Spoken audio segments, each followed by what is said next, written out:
No, there's one more podcast in 2017. Only 4 more. And this is it. No, just one. Just one. Just one. You can never just have one. Yes. I've had 218. This is the last one. Well, I haven't, and it's all about me, so there. Okay, fair enough. That's the rule. I made it up right now. Welcome, everybody, to the Jennifer Select podcast, apparently. Right. I'm taking over. Team JRPG every day. I am Jeff. I'm Jennifer, Mayhem's muse. Actually, it's funny because last night, I feel like Team JRPG has never been in the same room as Grant Davis, noted JRPG hater, and Chris Cox, noted anime sound maker. Hey, and there you was say that, but Chris actually invited us over for drinks and to talk about more JRPGs afterwards. So sure, all right, take it. Fair enough, I will. But I don't know. I felt like I was watching the Sharks and the Jets over here. Nice. It was like it's okay because of it, Team JRPG has ascended to its next form. Which dancing is, shenanigans, Matador. Yes. Yeah. Well, I tell you what. Say Merry Christmas Eve to everybody, because this is coming out on Sunday. Happy holidays. There are probably some Rage Select viewers that celebrate other religions. Absolutely, yeah. Gotta be inclusive. Whatever. I just see. I honestly. Okay. I don't actually feel like. Don't get me wrong. By saying Merry Christmas is just what I've always said. That's fair. It's. I don't. And I was thinking about this last week, where I'm just like, the whole concept of like a war on Christmas, I'm just like, oh God, no. I was out there today, and there was. So I think that instead of getting mad at people for saying Happy Holidays, what we should start doing is requiring everybody to say Merry Christmas, Happy Kwanzaa, Happy Hanukkah, Kwanzaa, Christmaka. Yeah, and then like a lovely Hanukkah to you. Like just say all, because we're only Happy Holidays is inclusive for 3 of that. Maybe also Pagan Solstice, if that's the way that you celebrated that a couple days ago. The way that you roll, and then just like we could just say all that. Happy Yule. Yeah, and then that way, and nobody gets their things in a twist because somebody can't. Whatever. I don't get mine in a twist really at all. I'm more like poking at people who take everything too seriously. So we were getting ready for the holidays at the film studio that I work for, and we were going to dress our sets. So my boss was like, yeah, we're going to go to the store and you're going to buy tinsel and Christmas trees. And I was like, well, wait, Larry, we've got members of our team that are Jewish. Like, that's not very inclusive. And he's like, all right, fine, we're going to go buy candy canes then. And I was like, wait, Larry, one of the members of our team is diabetic. That's very uninclusive of you. This is just not going to. And the look on his face, just this crestfallen. Oh God, this is why we can't have nice things. It's like, have you ever seen that episode of 30 Rock where Liz Lemon like buys everybody beer and she's like the cool kid for a day, and then it turns out it's like, what about the alcoholics? And she's like, oh, I didn't forget about them. I'm taking them all out for ice cream. And it's, what about Larry? He's both diabetic and an alcoholic. For me, I'm just, I've gotten way the hell away from social media this year. That was really been helpful to me. I just read books about starship captains blasting other Delightful. stuff. Yeah, I'm into that. And not just that, but I watch movies as well. And I got a movie that I want to talk about. Actually, I'm really interested, and it's spoiler alert, it's not The Last Jedi. I haven't had a chance. I've been just like, is it The Shape of Water? No, it's not. It's because we need to talk about that. I haven't seen it. It's old. I haven't seen anything. It's not old, and go see it immediately, or Matt Frank will show up and like beat you to a bloody pulp. I can take him. He's that's fair. That's fair. He's suffering. I've seen what Matt Frank eats. He has multiple organ failures just ready to happen. Hey, we only go eat shitty waffles at Waffle House like once every 4 months. It's fine. No, I'm going to, because come Monday, there's still videos for a week, and then the second week in the new year is basically the best of Rage Select, and that gives Jeff like one time a year to have a vacation, so I can take 2 weeks off. Right. And I'm going to go see movies. I'm going to do whatever I want to. I'm going to sleep. I haven't slept in days. I'm going to sleep. People do that? Yeah. She says as she chugs a Monster. But no, last week I got a chance, and this is totally untopical, but I do want to talk about it, to watch Mother. Oh. Have you seen this movie? I have had in-depth discussions about the plot and character development with my boss at the virtual reality film company, but have not yet watched it myself. Okay. It's strange because, I have a real turbulent history with Darren Aronofsky. I'm not at all surprised by this. I think that Pi is self-indulgent garbage, and I think that Requiem for a Dream is one of the least accurate depictions of addiction and drug use ever, to the point of actually being harmful, because it gives people this idea that it's just, this thing that destroys you in like 48 hours. Most of those people in that movie deserve what they got. Like, and I'm just like, yeah, you shoot up into a giant scar, a giant infected wound on yourself, then you deserve to get your arm cut off. Let's not rehash that. Yeah. Anyway, so generally speaking, and I think that but I'm half and half, because the Fountain was okay. Definitely visually gripping. Yeah, it was okay. Definitely one of those movies that makes you go, what? And then everybody says The Wrestler's great. I've never seen it. So which one? The Wrestler. I did not see that one either. But I did like Black Swan quite a bit, and I was like, this is cool when you're not trying to do weird message about drugs or anything like supernatural. That was fine, because it was just this weird buildup, and I think I saw it right at the right time on like a rainy Sunday hungover afternoon when I was just sitting there watching it. So, and then I never watched Noah, but I wanted to watch Mother because I like Jennifer Lawrence, and I thought it looked interesting, mostly because unlike a lot of movies, I couldn't tell what the hell it was about, like from any of the trailers. It was just like, what is this, a thriller? What's going on here? But it's crazy because I liked it, but I liked it because there were elements that got spoiled for me. Which is strange, because I'm so anti-spoiler, but I know for a fact that if I just sat down to watch that movie like all by myself, I would have come out the other side and been like, this is self-indulgent tripe garbage. None of this made any sense. He just said tripe. Yeah. Wow. So there were two things, and actually, so I would highly recommend that if you haven't already seen this and you want to watch it, skip forward like 2 minutes, because I'm not going to be talking about this for very long. But so beforehand, Jennifer Lawrence, I read before I'd even seen the movie at all, that like her character is Mother Nature. And I would not have gotten that. That was too subtle for Jeff. I like to just, I like to be beaten over the head with the plot. Here's the thing. I enjoy a lot of things that a lot of people don't enjoy, because I'm willing to just sit here and let the product wash over me. And so the problem that I get into with that is that, like, I didn't like Blade Runner 2049. I think it's because people are like, oh, get out of here. There were so deep and interesting things. Get that out of here. I'm just like, it was basic. It was just some basic sci-fi shit. We can't be friends anymore for at least 30 seconds. What is humanity? I know the answer to that. I've watched every episode of Star Trek. Did you see the original Blade Runner? Yeah. Like, it's the same. Yeah, it's the same movie. Yeah, exactly. I've already seen the original. Why do you go in to watch the sequel to a movie that has that theme and feel to it, not expecting to get the same theme and feel? Because I expect a sequel to evolve on the questions and morality and storyline, and not just do it over again. That's not the beauty of that film.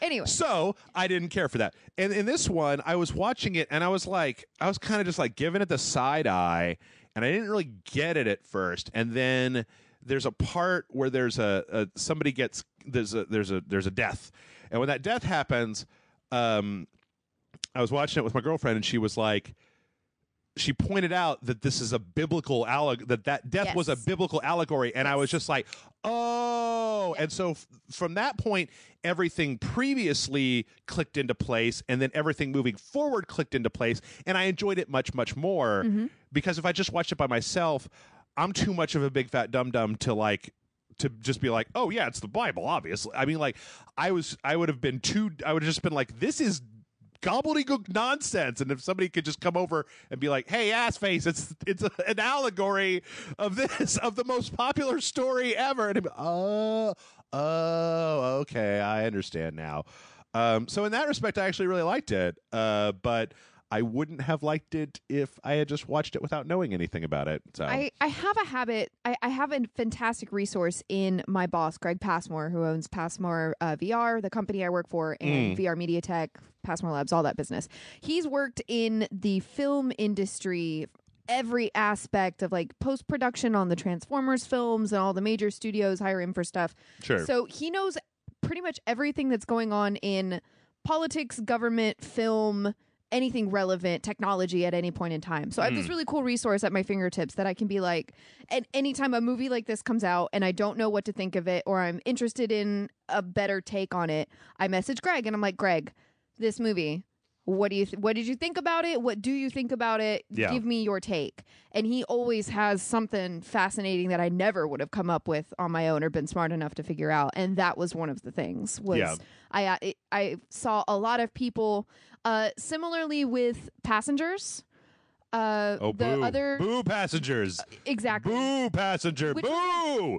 One of the few movies that I felt strongly opposed about enough that I actually spoke on it. I normally don't engage in big debates with people on projects. I would just rather, all right, I'm going to agree to disagree and move on. You do you. I got enough things to worry about. It's not unless I'm very, very emphatic about something that I will go toe to toe with somebody. Because otherwise it's just not worth the effort for me. I'm like, whatever, fine. You think what you think. Passengers was one of those movies that I felt so strongly about that I actually had not raging debates, but very long verbose debates on Facebook with some friends about that movie and how it felt and what messages it was sending and things.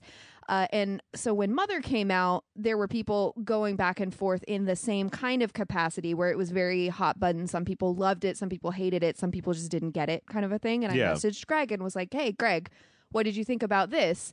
Expecting either this director is crap and I hate his stuff, or this is great for this reason. And his response was, yeah, this is very much an allegory for the church and that discussion. And he went off for 5 or 10 minutes about that directorial style and the way that he tells stories and things. And I was like, I'm so glad you told me that, because had you not, I would have missed that as well. So it's really useful for me having somebody that I can just be like, hey, what do you think about this? And then see so many layers to a project that I wouldn't ordinarily. Yeah. I am very, as much as you are against spoilers, I am in a way for them. Yeah. Because I don't always have the sophistication to see all of those overarching elements that I would miss.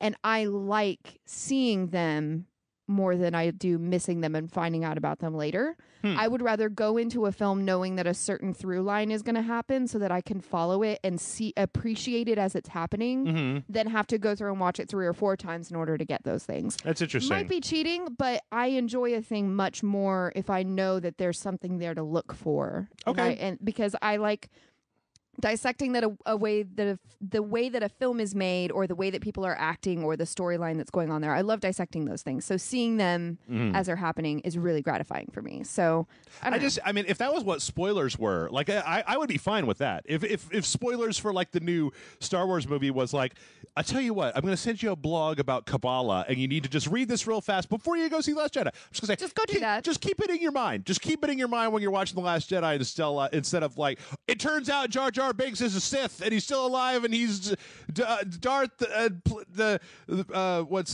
Snoke is Jar Jar. And it's like, and R2-D2 was a sleeper cell all along. Jesus Lord, yeah. I was actually saying to Jason, both Jason Murphy and I have both managed to successfully over the last 6 months or so pretty much extricate ourselves from Facebook. Like I don't look at it at all. So yeah, he rarely checks his Facebook. I don't have to worry about spoilers because you don't see him. I don't see him, you know, and that's basically what we've come to. Is if I don't want to look at spoilers, people always used to say, if you don't want spoilers, don't look on Facebook. And I'd be like, motherfucker, I got a job. But it's like, nah, you know what? You can get away from it. I just post Rage Select and then boop, bam, foul. I like that the habit now, at least of all the people in my friend circle, is that if they're going to talk about a project, they will say like, hey, I'm going to talk about this thing. And then like 3 sentences down, spoiler alert. And then like 10 lines of just a period and an enter. Right. So that you can't look at it at all unless you absolutely click into the thing to see it. Well, see, the problem that I was having was that it has started to get more ubiquitous in that, where my friend liked an article on Gizmodo that the title had the spoiler in it, and then that would get popped up. Or like, I remember, everybody knows this at this point, so I don't even feel like it's a spoiler, that when the new Doctor Who switch is happening, right? And I typed in Chris Chibnall into Google, and the first 3 things that popped up underneath that were articles with the thumbnail of here's the new Doctor, and the headline was "New Doctor is blank blank blank." Can you believe it? And I'm just like, I can now. I searched for I wasn't trying. That's the thing, is that a lot of people get really upset when they hear me talk about spoilers, and I'm like, I take a lot of the weight about trying to stay away from spoilers, but if all I do is type the showrunner's name into Google and the first thing is a picture of a thing, like I don't know how I'm supposed to avoid that. You know, you really can't use Bing. What am I, an animal? Wow! Don't hold back, Jeff. Tell us how you really feel. I don't know. Have you ever used Bing before? I remember when Bing was a thing. That was a rhyme. That was funny. I wasn't anticipating. I remember when Yahoo was a thing too, but I'm never going to go back. Remember when AIM was a thing? Yep. Ooh, too soon. Yep. So anyway, yeah, I think it was okay. I do think it is fairly indulgent. His films are though. They are in general. Like you can't go into one of those not expecting it. Who's that guy? Tarsum that made like The Fall, and he's a very visual director. He made Immortals. Oh yeah. He's very indulgent too, but sometimes it works. But for me, it's real hit or miss. But for Mother, I liked it. But like I said, I didn't. If I had to have known those things, I don't feel like I would have liked it. I also watched the first 15 minutes of the Justice League movie yesterday before I passed out. I didn't. That's 15 minutes of your soul you'll never get back. I need to finish watching it. I didn't hate the first 15 minutes, but I was also incredibly sleepy. And my in on that film from Greg is that it's one of those films that is a product of the way the film industry is being run by the production companies right now, in that they should have had another 2 years worth of post-processing to make it not trash. But because they're in such a rush to compete with people and to get product out into the masses and be making money, they cut themselves short at the knees and had to sacrifice a lot. I just got to the place where Steppenwolf showed up and I was like, who? I think it's the first. That's a thing, huh? I mean, I think, well, I've never. They're pretty obvious in the first movie about teasing Apocalypse and Darkseid. Right. I know Darkseid. I know Desaad. I know Granny Goodness. I know the guy that dresses. He's like a little guy that dresses like with medals and stuff. Calabac. Like I know all of these. Steppenwolf. No idea who that is, and he doesn't strike an especially interesting first impression because he's doing that whole Thanos, just like, I'm so powerful that I'm not even annoyed that all this shit's coming at me, and you're like, okay. I mean, like, at least the first time that you saw, like, Ronan the Accuser is not a super great villain, but the first time you saw him, he was obviously very mad. He was very passionate about what he was doing. He was hitting some guy in the face with a big hammer and wanted to go do stuff. As you do. But I don't know. I'm going to finish that. I'm The Last Jedi sometime. Also, briefly, John and I will be doing our traditional Game of the Year thing, but nice. I wanted the 2-week break to catch up on some stuff that I haven't had a chance to finish. Horizon Zero Dawn, Nier, Persona 5. There's a bunch of stuff that's on my list that I need to just dig into. Have you played that many games this year, Jennifer? Man, okay, yes and no. Yeah. I have not played that many video games. In fact, my log from last year is still my log. Oh wow. Okay. Because I've been working at Bell of Lost Souls, so I have been completely and totally immersed in the world of tabletop games. Like, we have a partnership with a bunch of developers. We get all the new games that are not out yet and on Kickstarter, and we have a partnership with Games Workshop, so we get all the 40K stuff. I've been learning to play competitive Warhammer 40,000, so I have shifted very solidly over into the realm of tabletop and wargaming from video gaming because of the work at Bell of Lost Souls. Like, I'm broadcasting from their studio 6 or 7 hours a day, 4 times a week. Jeez. So, yeah, I look forlornly at my PlayStation 4 every time I am in my office, which is not often because I practically live at the Bell of Lost Souls studio. So I am still so far behind. I have actually only played about 4 hours of Final Fantasy 15, and it is tragic. Wow. It is tragic. Well, I got to tell you, if that's all you've done, you should hold off. I mean, I don't know if you've caught up this year, but one, all the DLCs are out that fill in a bunch of holes that they just left out of the plot, so you should get all those.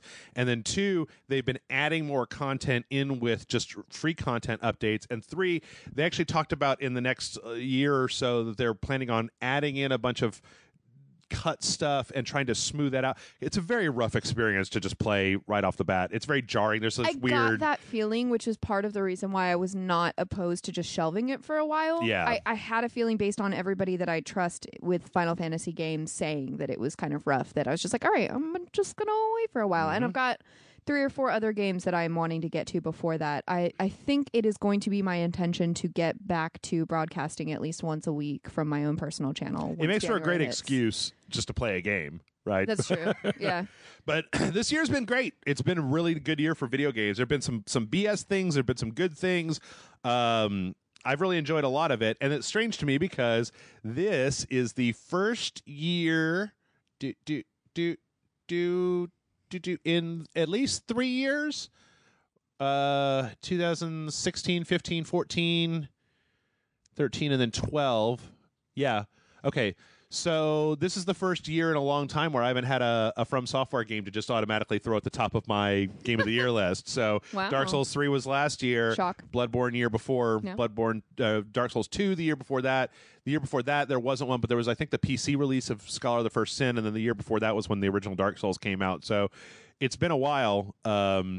So I don't know. The field's wide open. It's like no Metal Gear, no Dark Souls this year. Yeah. No Hitman. I mean, what am I supposed to put at the top of my list? There have been a lot of the games that I have been playing. Like I've got a stack of PS4 games, but I've been playing a lot of PC games. Yeah. The one I think that stands out the most to me in the last year was White Knight, which is this really beautiful noir. But that came out like 2 years ago. It came out a while back, but I discovered it within the last year. I did a set of spooky streams, and I happened to stumble across it looking for something else and got really sucked into the story. And it's a frustrating mechanic in that it's really easy to fuck it up and die, and then you have to backtrack and repeat a bunch of stuff. But yeah. It's really great at subtle scares. It's just you're walking through this black and white house at night, and some of the electricity works and some of it doesn't. You've got a pack of matches. If you run out of matches and you're stuck in the dark, the ghosts eat your soul and you die. But it tells this story about this like Swedish lounge singer and the story of the guy whose mom built the house and how she's maybe crazy, but he's maybe crazy, and maybe there's a murderer and maybe there's not. And so it's lots of twists and turns, and you're finding this whole story out through reading newspaper clippings and looking at portraits and pictures and reading diary entries. It's a really, really groovy story, and that one is probably the one game that I can just pop into my brain and be like, yeah, that was some jam. Okay. Really dug it. Cool. Well, I'll tell you what's not jamming, Jennifer. Uh-oh. And that's Destiny 2. Oh. So, Destiny 2 has been plagued with a bunch of problems. The first thing I remember, I think the first thing was that they had the livery on one of their characters that said Keck, even though that was just kind of a mistake. We had a story about how they were throttling down the amount of XP that you got when you did consecutive events when you got up to the upper tiers of the game. A couple weeks ago, they put out their first expansion, and that expansion locked players out of the top tier raids in the game unless they actually went out and bought the expansion pack, which a lot of people were like, I hate that. Boo. I really hate that. And so what is the latest fuckery? Well, they started their holiday event. This is the dawning. Now you can catch Pikachu in Destiny 2? No. I wish. I don't. Well, I don't Why? know. Pikachu's Yeah. awful. I like. I don't know. Okay, so the Dawning is the traditional Destiny holiday winter event. You can throw snowballs at people, you can make igloos, you can do hockey, you can do whatever. Cute. But they did add in 59 new things that you can get. New armor. Hey, little Necromancer. Little what do they call the little scooter things that you could drive around. Now the thing is that okay, this takes a little bit of talking. Uh-oh, he's getting the serious pose on. Yeah. So when you level up in Destiny 2, you get what's called a Bright Engram, and you take that to the person that you could buy Bright Engrams with real money from, and they will, quote, decode it, and you get items out of it, kind of like a loot box, right? So for this limited time event that's going on for 3 weeks, December 19th to January 5th, you can get, and I think that each box has 2 things in it. And if I'm getting this right, you can people can totally hear it. Wait, hold on. This is the story that I wanted to look at. So anyway, okay. You can earn these engrams, and each engram has a couple of different things in it. But the holiday stuff specifically is in holiday engrams, right? You can get 3 of these per week per account. Okay. So like you can even go to a different character, but basically your one account can get 3 of these boxes that have, I think it's 2 items a piece in it for maybe a grand total. It's either 2 or 3, between 6 and 9 per week for 3 weeks, right? 59 total items, and for free, for no money, you can get a grand total of about 9. You can also use what they call some kind of dust, whatnot, to basically purchase the individual items. You know how maybe you don't know, but like in Overwatch or in places when you get like duplicates, it gives you the currency that you can use then to buy stuff in game. Sure. And so the vendor that's selling these things is actually selling the holiday equipment, but you have to have a shitload of the in-game currency to be able to buy all that stuff to fill in the gaps, right? Also, because it's a randomized loot thing, you'd basically just have to you'd be spending a lot, right? Right. So that's the situation.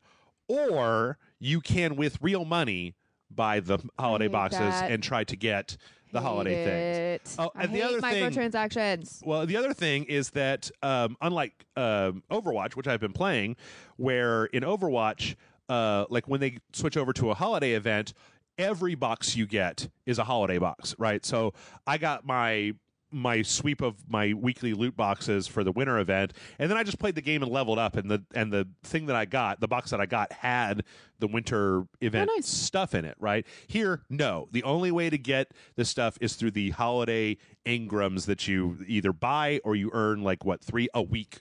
So a lot of people don't like this because, you know what? I don't want to just It's shiesty.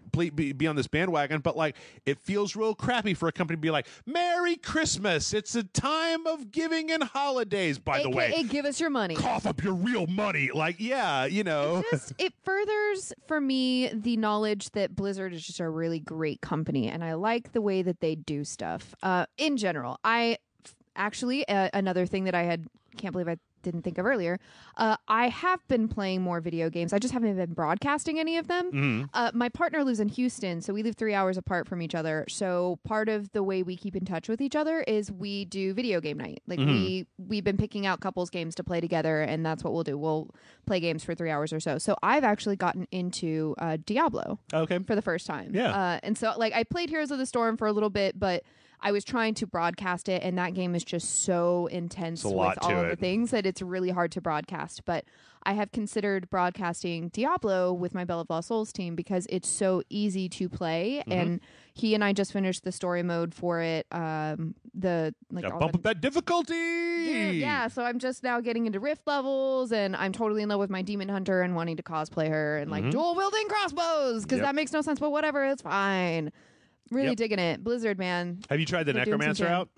I have not because I'm shiesty and don't like paying more money for things, so I haven't purchased it. But I think I might. It was either that or Demon Hunter when I got started, and I went with the character with the bow because I'm an archer, so that's what I do. Yeah, the Necromancer's pretty fun, but I'm lazy. Looks like it. I'm lazy, so I just want the skeletons to do the work for me. I'm just like, you do it. No, that makes sense. You do it. I just get the turrets. All the fucking turrets with like the freezy shit on them, and I just freeze everybody. And then run around. It's great. But yeah. Blizzard doing it right. So yeah, and I there are a lot of people who I like the new winter event. I like the skins that they've got. I've never I guess that my biggest thing, because there's been a question of like whether cosmetic DLC is really whether I don't care enough about it. I'm like, I don't want to pay money for it to look different. That's where I am. But a lot of people, it's not like that. I don't want a Santa hat on my neck on my Demon Hunter anyway. It looks dumb. I wanted one thing. In Overwatch, there was the Grillmaster 76 skin for Soldier 76 where he was wearing like socks and sandals and had like an apron on with a bunch of like spatulas hanging off of it. He just looked like a total like backyard dad grilling, and I'm like, that's I will. And This so is Jeff. all of the currency that I'd saved up went to just like, no, I just want that one, and I'm going to buy it with the in-game currency. Boom. Shut up and take my money. That's right. So this week we have a quartet of unfortunate video game stories, and that is the first one. Oh. Destiny 2 continues to be fucked up. There's actually a petition, I think, right now on the subreddit for Destiny where they're trying to get Bungie to essentially do what Final Fantasy 14 did and just be like, this is fucked. We're going to scrap all of it and start over. Scrap it all, redo it. Good. That's not going to happen. But next up on the list is Ubisoft. Oh, you can't have you can't have a fuck up list without Ubisoft. Yeah, without Ubisoft. So earlier this week, or by the time this might have been a few weeks ago, a new execution was put into the game For Honor for the Valkyrie, and it was called No Touching. And if you haven't seen it, you can look it up on YouTube. But I'm showing, Am I going to be Jennifer right now what this is? Mad. Yeah. Yep.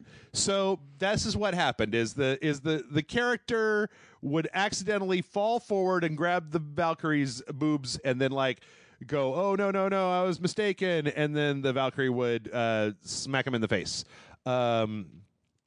Well, this was done by an independent contractor. It's been removed from the game. It was removed pretty quickly and replaced with basically the same thing, except instead of grabbing her chest, he grabs her shield, and then it's pretty much the exact same animation. This is my face. If I could describe it, it's kind of moderately judgmental. There's a very slow head shake going on here. This is why we can't have nice things. Yeah, I think it's funny that this is the first time I've thought about For Honor in a long time, even though I liked the game. It's such a For Honor is such a blood and guts, like dirty military history.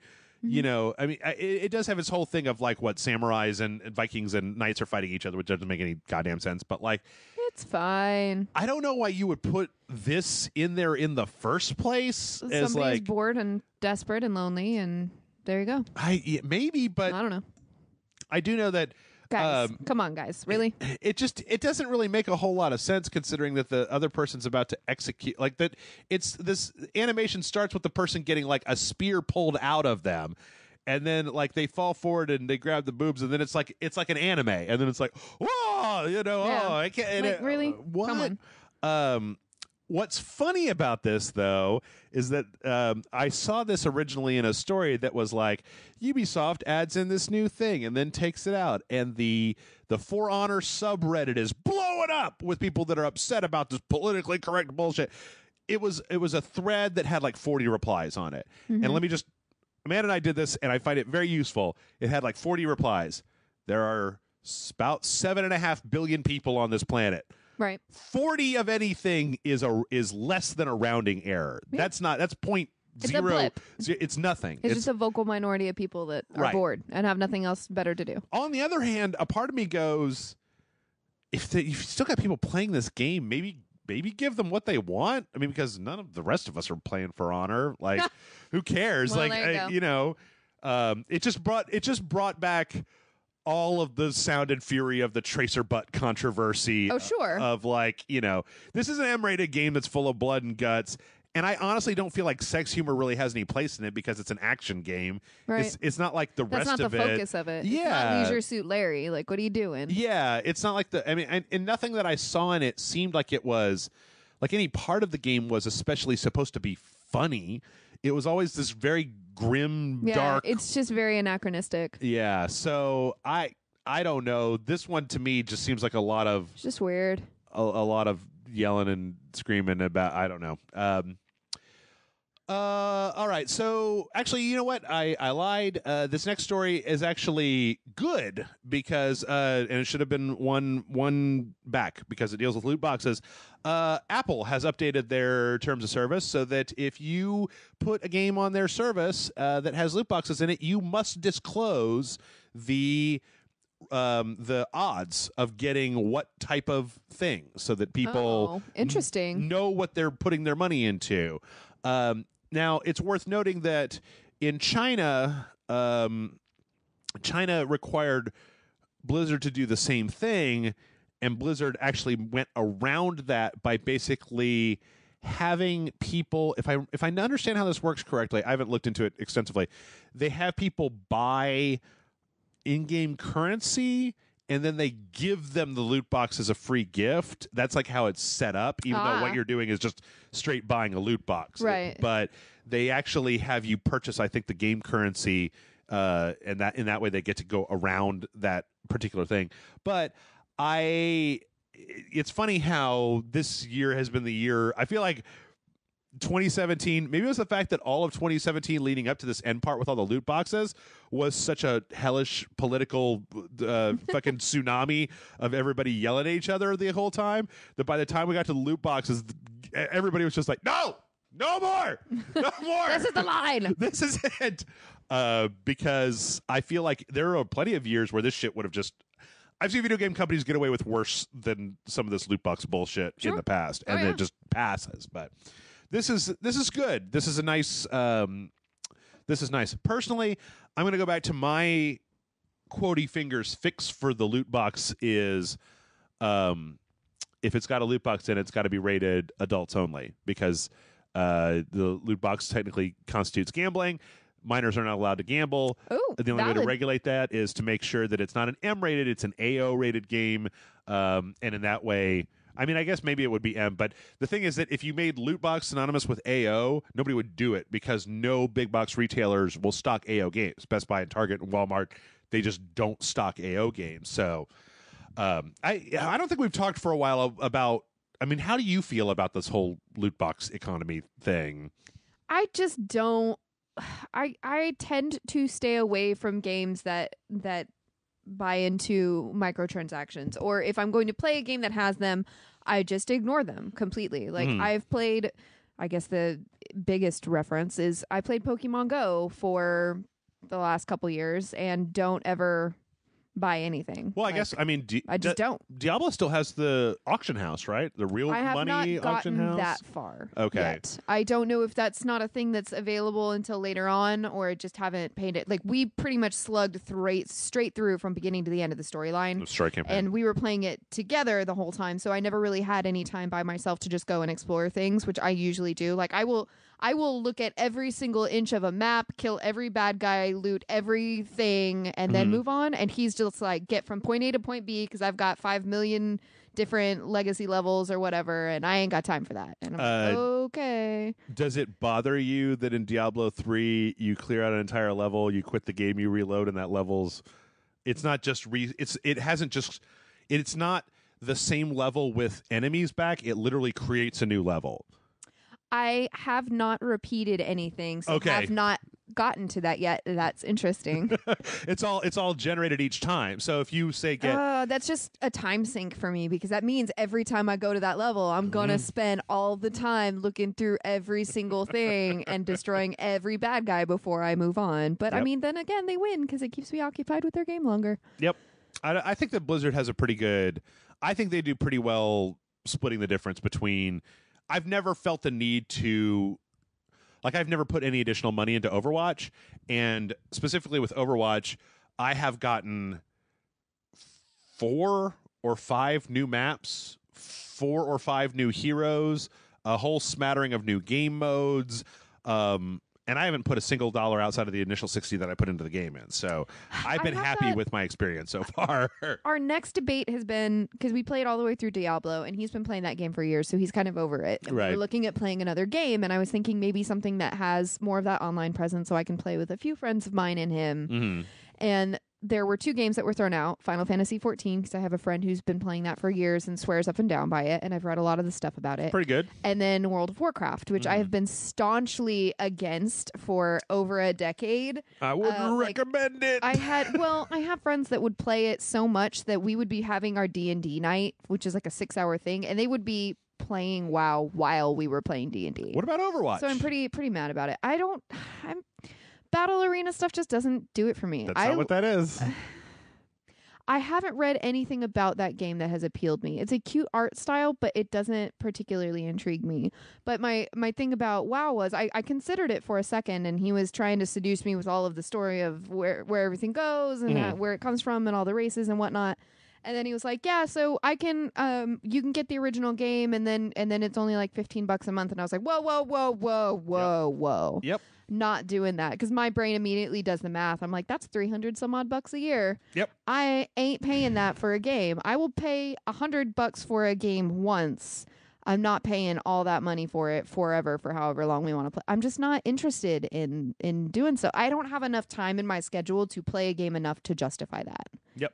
No. I think, see, I'm a big fan of games that have a beginning, a middle, and end, because I am a game polygamist. I want to play all the games all the time. I don't want to play one game forever. Yeah, like I had friends back in the old days who were just like, all they played was EverQuest, and I'm just like, what about this new game that came out? And they're like, EverQuest. And I'm like, this I game? don't have time because EverQuest is my boo. It's my thing. Yeah, and I don't want to do that. I got a million games. I got a million games. Yeah, I like also the feeling of knowing how far into a game you are and how close you are to finishing it. Like the Nathan Drake games give you like you're 92% of the way through the game. I like knowing that, and I like getting to the end of a thing. Yeah. As much as I like a JRPG, I do like a game that you can finish in a certain amount of time. Well, also that's one of the things that I like about Overwatch is because there isn't a story campaign for Overwatch. It's just like, I'm gonna play 2 matches of Overwatch today, and it's gonna be 20 minutes, and I'm done. I don't. Yeah, you know what? You want to play? That's fine. You play what they play. You know, you play what you want to play.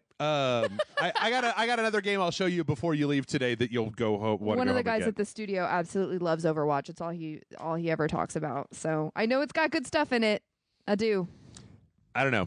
All right, well, let's move on to a few more. This is a tragic, heartbreaking story. So Eidos Montreal, the studio that made the Tomb Raider reboot and made Deus Ex Mankind Divided, good stuff, has announced. I'll just read it. God damn it.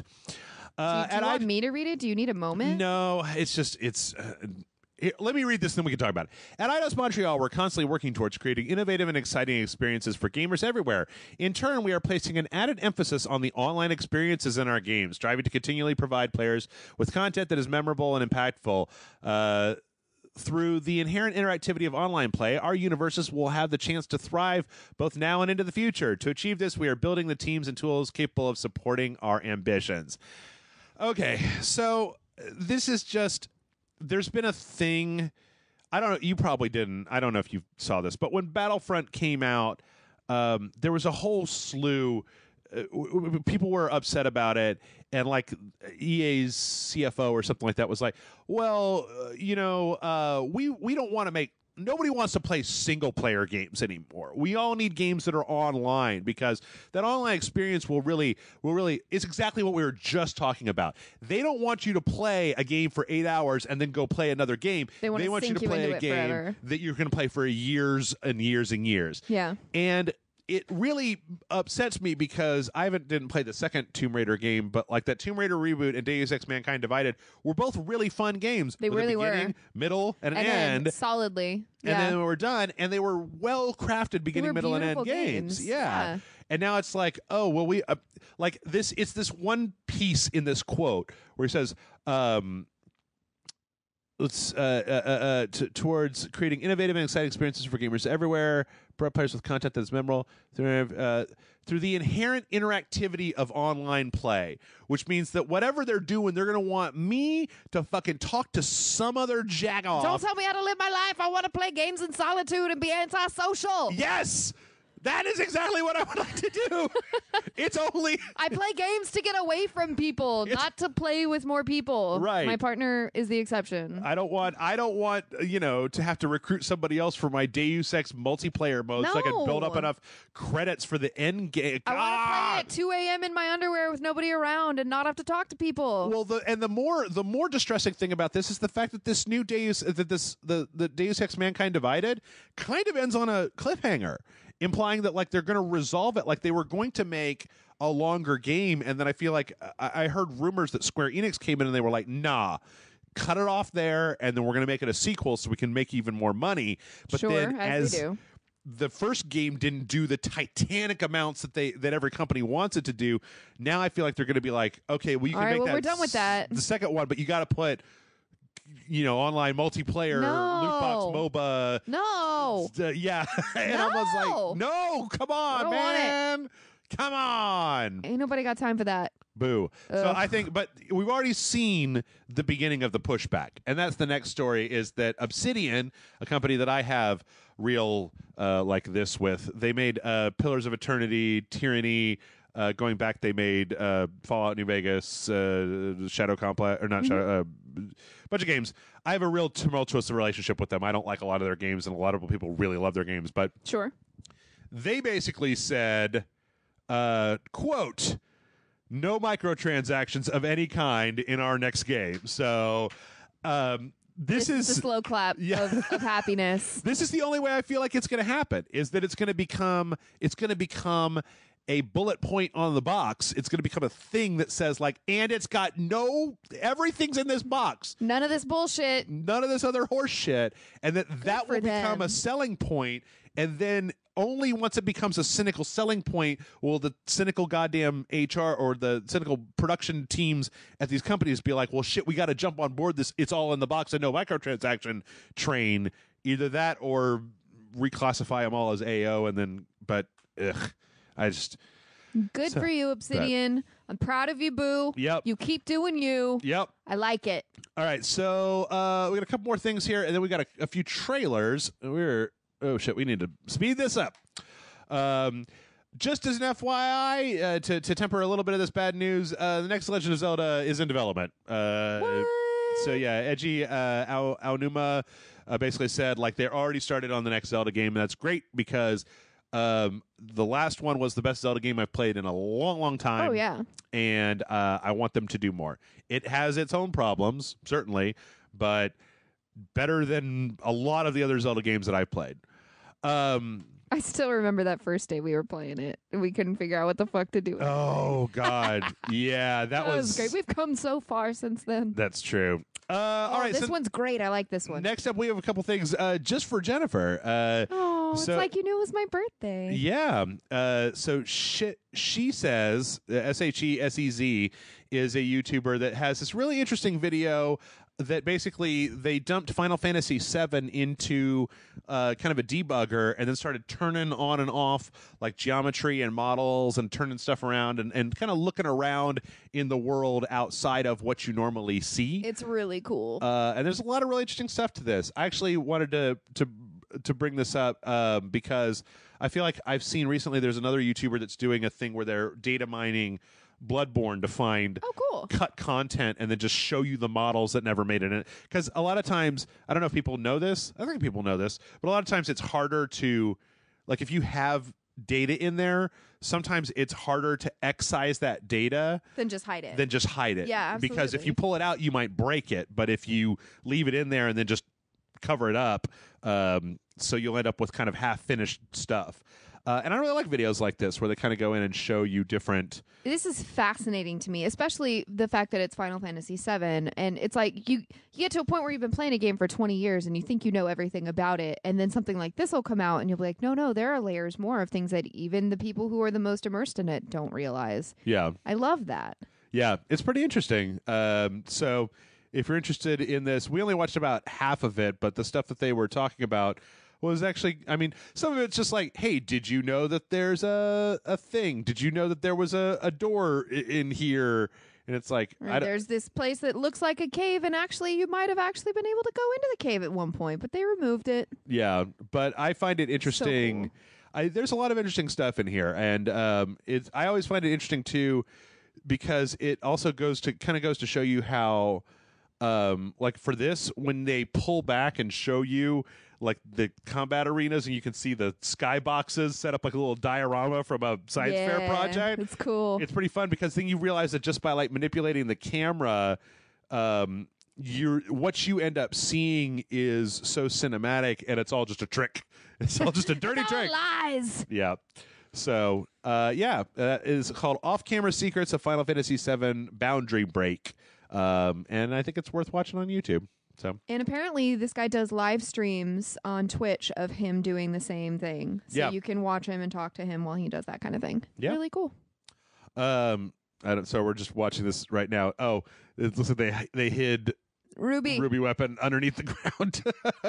Anyway, it's really interesting. Another thing that I thought would be kind of interesting was Atlas had some news this week. They had a real strange trailer for their next game called Project Refantasy. This is a thing. It is very much a thing, and I immediately was like, oh, I like this art style. Oh, this is cool. I could dig this. And I like what he's saying and where he's going with it. And then it cuts to the weird live action stuff. And I'm just like, wait, but what? Yeah, it's really strange. It's pretty. It's like, I don't understand sometimes how these things happen, where a lot of it is just like concept sketches, but then a lot of it is just these ladies dressed up in various different types of gear. And what is a resentimental person anyway? What does that even mean? It's weird because he just resents everybody. They flash from this lady, and then it says class cleric, nature resentimental, aspiration to banish all other species. But each one of these characters has something weird like that. So the next one is mage, nature, guilt-ridden protester, aspiration, military recognition. And then towards the end, it goes away from the live action ladies to like more concept art, but the concept art is like of a street of like cars, and it talks about like glass buildings. So there's some kind of like weird time travel aspect, or it's in the future dreaming about the past, or in the past dreaming about the future. I don't know. I think this is Catherine and Persona style, where it's like your character, this game probably takes place in modern day Japan because that's what this team always does. But then it's like as a metaphor for the things you're doing, you're a cleric, right? Like right. It's got to be some kind of weird crossover thing where it's like, oh, but it actually turns out that there's a thing and we all have to fight. Last time that this happened, it ended up a puzzle game. So who knows? This could be a puzzle game. This could have nothing to do with any of this. So that's, and also just it's worth noting that this game also has the most JRPG URL of all time. It does. It's http rpg.jp. I was into everything about this trailer, weird though it may be, until the point in the video where we got to the archer and she was holding her bow wrong, and I got real sad. Well, shooting thumb draw on the wrong side of the bow. Yeah. Guys, can we not? Warrior, nature, voiceless, apathetic, aspiration to cease to exist. AKA the nerdy emo kid. Oof, boy. Well, speaking of Atlas, we also got confirmation of Catherine full body along with a new trailer. The video you all needed. You all needed this game. Yeah. I know you were waiting for it with bated breath. Well, we already got this game. I know. I want to play this game again. So yeah, this is Catherine. Anybody who has Catherine's chest. Yeah. This is a new character who is not Catherine, but apparently there's going to be just as much sex shenanigans. This was a PS3 game that's being ported to the PS4 and the PlayStation Vita.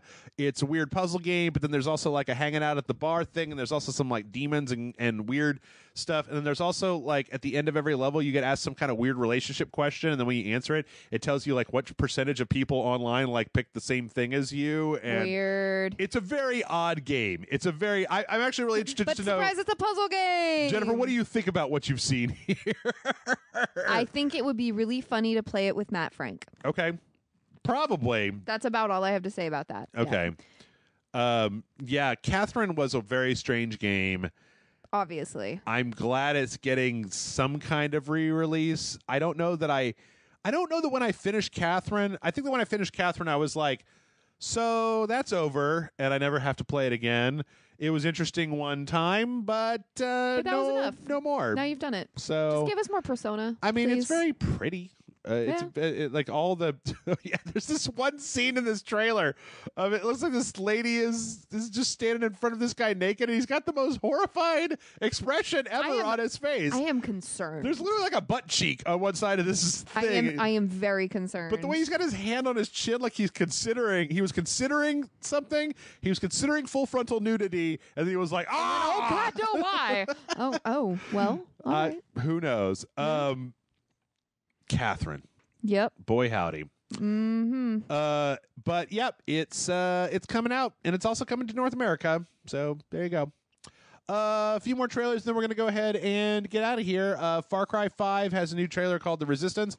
I feel like the Far Cry trailers are getting a little bit redundant because they always just kind of show the exact same thing. Yep. I do, though, feel that, there's probably going to be a fair amount of schadenfreude that some of the people that I know are going to have next year about blowing up a bunch of religious cultists in America. Yeah. It looks an awful lot like a Far Cry game. I don't dislike Far Cry games, so I'm looking forward to it. I liked Primal, but this game doesn't really appeal to me at all. Yeah. Nah. I like my high fantasy. Okay. But that was like low fantasy, right? It's like Beastmaster. That was, but I'm like, if I'm going to play a game, I want something fantastical. A bunch of bros killing each other just doesn't really appeal to me. No, it's the Resistance. They've been taken over by religious fundamentalists, and you got to shoot them with a flamethrower, apparently, because there's a bear. Can I play as the bear? Then I'm interested. I don't think you can play as the bear. You can play as that Optimus Prime looking truck, apparently. No? Nah. All right. I don't know. I mean, I never stopped being interested in this, except for the fact that the normal amount of lowered interest that happens with every video game where they announce the game and then they have like 80 trailers before the game comes out. Just give me the damn game and already. It's like, that's cool. Like, I know what that game is. Just let me play it. Like, you haven't told me. Give it to me or shut up. Yeah. Yeah. I feel like that about one of the other games on this list. Oh, yeah? Is it Fist of the North Star? Nope, because that's the first time hearing about it. Fist of the North Star. This is the new Fist of the North Star game being made by the Yakuza development team. We got a new trailer that's like roughly 5 minutes long for this. It's pretty nuts. At one point, Kenshiro, I think is the main character's name, punches a guy. A sound effect comes out of that guy. The sound effect... He grabs the sound effect bubble out of the air and beats the guy up with it. Winner. Awesome. Instant winner. Yes. All aboard. Yes. Apparently he's handing fruit to people at Mach 3. It looks like he's doing like punch science here. There's a lot of just like, what? Here he is chipping ice for drinks at a bar. This game looks crazy and incredible, and I am 100% into it. Yep. The Yakuza team is amazing. The only thing that's a little bit worrying to me about this is that it seems like the characters, like the enemy characters, are turning, like their model is going totally black, like just the color black when they die, as opposed to in the comics. I feel like whenever he does a thing, like they bulge out and then explode into giant blood geysers, and I was kind of expecting more blood geysers, but and he's also playing Master System games, so that's great. That's a thing. Do you have any experience with either Yakuza or Fist of the North Star? Yes to the first, no to the second. Okay. I don't know. This looks like Jeff's style of crazy. Oh yeah, like, totally. I am into Rachel it. We'll be playing this game when it comes out. Absolutely, I can confirm. Yep. I might have to get a ringer in here though that knows a lot about Fist of the North Star, because I only watched like one anime a long time ago. Next up, we have this one trailer for The Council, which is a Focus Interactive game. It's apparently a narrative murder mystery with a bunch of weird kind of not Destiny, Dishonored looking characters a little bit. It reminds me of the Sherlock Holmes investigation games. Okay. A lot. Like I had to ask if it was the same developer, because it's got the same character generation, the same kind of flow to it.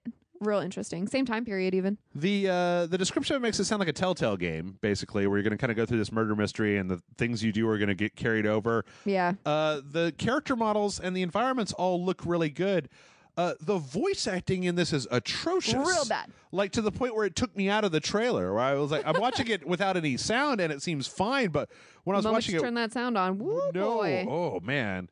So, I don't know. I generally like to give Focus Interactive a little bit of rope, because they do put out weird games, but I don't know. This might be too much rope. There might be too much rope here. Enough rope, you think, to hang themselves with? Maybe. Perhaps. And now we've got just a couple of other... actually, I'm just going to cut this real fast. So we got a couple more here.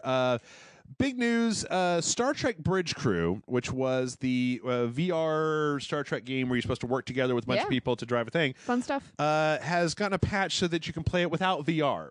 Oh, cool. And so that non-VR and VR people, I think, can play together. And that's great because I didn't really want to play that game in VR, to be honest.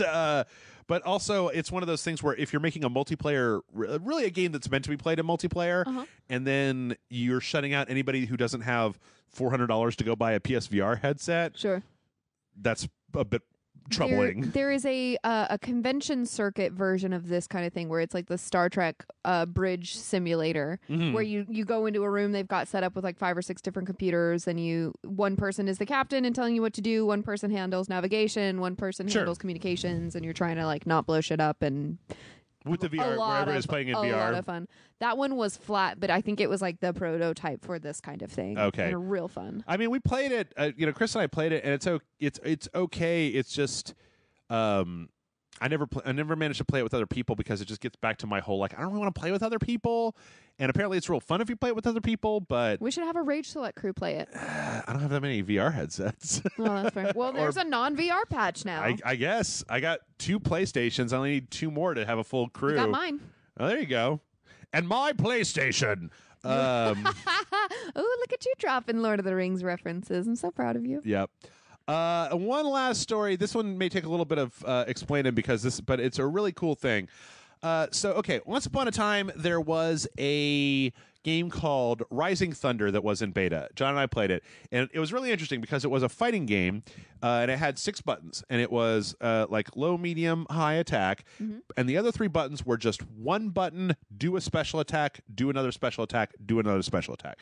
So they had a character that was a lot like Ken or Ryu in Street Fighter, but imagine instead of having to do any awkward things with the directional pad, you just hit a button and throw a fireball, and it's got a cooldown timer, so you can't just spam it over and over again, right? So what it allowed people to do was to play what the tournament Street Fighter is, which is the head games meta game where you're playing against the other player. Because I feel like a lot of ways that, like, when I play Street Fighter, I can't pull off the move that I want every time. Like, in some cases, it's a miracle that I can do a fireball. And in this case, it allowed you to just kind of one move. Like, I know that I need to do the uppercut at this point, and instead of not being able to do the uppercut because I don't have the muscle memory in my fingers to do it, you just hit a button and do an uppercut. So that you can spend more time working the player instead of worrying about, can I put the control inputs in fast enough. I thought it was really great. I played it all the time, and it was online only, and like I played against other people all the time because I really liked it. So the company that made it was snapped up to work on other projects, but they're actually going to be putting out their last build as a community edition, and then they're just releasing that source code to the world and basically saying, you guys want to finish this? You finish it. We're not ever going to be able to come back to it. And I couldn't be happier because this game I really enjoyed it. Like, somebody's going to finish it. I hope so. But yeah, that'll be really cool because you can both play it and then hopefully people can finish it and do whatnot. So yeah, if you haven't had a chance to play Rising Thunder, it's a really fun game. There's a game that's coming to the PS4 that has the same kind of idea of one button special attacks so that you don't have to do any of that bullshit. So. That's awesome. Yep. Yay. And with that, we're going to take a break. We come back from the break. We are going to answer some questions. I put the call out for festive holiday questions. Oh, good. So we'll see what we got, and we'll be back in just a second.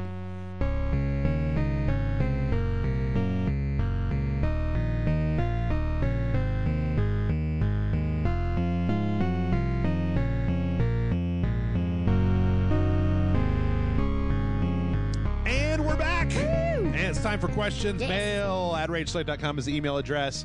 No reviews or anything this week. Our first question this week comes in from, and this is how they sign their email, a friend from Europe. Well, hello from Europe. Yeah. So a friend from Europe says, "Hi there, Jeff and Jennifer. I'm being a follower from you." Okay, it seems like the English might not be the first language here, so I'm just saying, I have been a follower of yours since the Spill days, and I love you all. Now, my question. I'm just gonna read this verbatim because I can't translate in real time. So the English is a little off here, but I think the gist comes across. We'll get it. Now for my question. How can you still get the will to continue a hobby when your parents, your brothers, and even the outside world doesn't fully accept it? I collect comics, specifically manga, and since the ninth grade, and since I don't get that much approval to the point in the past where I was bullied because of it, even today I don't tell anybody at my job or whatever what I like, since I know that I'm going to be made fun of. Even at my house, my parents don't fully accept my hobby. For example, I spent $200 on the 35th anniversary collection of Akira, plus other volumes of My Hero Academy and Promise Neverland, or at My Hero Academia. I'm sorry, I do not want to invoke the ire of manga or anime fans. And Promise Neverland. When the guy said the prize of everything, I saw my father's face, and it wasn't that pleasant, and even my mother didn't like it. I earn the money, and I spend it, but I don't spend it only on comics and statues. I save a lot of it for other things like buying a car and possibly going to college, since I never went. I feel like some of this might have just been translated. Let's see. How do I cope with my hobby, since if I tell someone, I'll end up being looked down upon? Sorry for my English. Happy holidays, a friend from Europe. I'm sorry that I tripped over that a little bit. I was just trying desperately in my head to kind of smooth over a little bit of that. I'm not trying to make fun or anything. You know, not everybody speaks English, but that's fair. So a friend. Oh, it's okay, Jennifer. I feel like this is going to be well worn ground for the both of us. Yeah. Let's start with, what is the hobby that you have or had? Because I feel like in a lot of these cases, these things have changed. Like for me personally, it's been video games, and video games have gone from like for babies, and now it's like not as much for babies anymore. So what would you say the hobby that you had have you ever had a hobby that you've been judged for having? So my answer to that is kind of an overarching answer to this entire question. I have always been the kind of person with a very strong sense of self-identity. Okay. I've never felt the need to change that to other people. I've never felt the need to play with the popular kids if I wasn't popular, or fit into a certain lifestyle or whatever. Like, I was a band nerd. I was on the journalism team, but I was also on the academic team, and a lot of the most popular kids in school were really smart kids too. So I hung out with a little bit of everybody in school and never really had to worry about being bullied. I shut bullies down on a lot of things and just never really had that sense of my identity being in question for what I believed in. So I'm the rarity in that I've always been like, well, if the people around you don't get it or don't want to, screw them. You don't need them. Yeah. Like, agree. Like I said earlier, like, agree to disagree on a thing and move on. You don't have to always agree on everything in order to be friends. You can do your own thing, and that should be fine. If you do a thing and it pleases you and it doesn't hurt anybody, and you're paying all your bills and you're putting money away for college, do the thing. If it pleases you enough and it brings joy to your life, that should be enough. And the people in your life shouldn't have to understand it to be like, it brings you joy? Cool. Good for you. I don't necessarily have to like it or understand it, but I think you do you, boo. I think in this particular case, I feel like I don't really have as much of a leg to stand on, because I can see in all cases in the past, it's like, okay, so my answer to your question is, if I were you, I would look for, like, is there an anime club in your town? Oh, like, yeah. Go online. There's going to be one. You probably are going to be able to go find to a one. manga convention. Right. Go to a convention. An otaku convention. They're everywhere. I'm not sure as much in Europe. I don't know. I don't know how much. Come to Texas. There are some fantastic anime conventions here in Texas, in Austin even. Yeah. Like, you come hang out. We'll go together. We'll do the thing. But if you could find those people, and if you can't, I would highly recommend message boards, chat Reddit. rooms, Reddit threads, things like that, where you can at least have a sense of community with other people. Certainly. The thing that I can't really say anything about, though, is that I've never had a thing. My parents are exceptionally easygoing, supportive people, and I've never had a hobby that my parents were like, I mean, my parents bought me my first Nintendo and then let me just while away the hours playing it, right? You know, as long as I got my homework done and I wasn't failing school, they kind of just let me do whatever I want to, and they were never super judgy. I mean, like my dad would be like, I remember arguing with my dad as a child about, I was like, I think Willow's a good movie, and he's like, derivative, Willow. you know.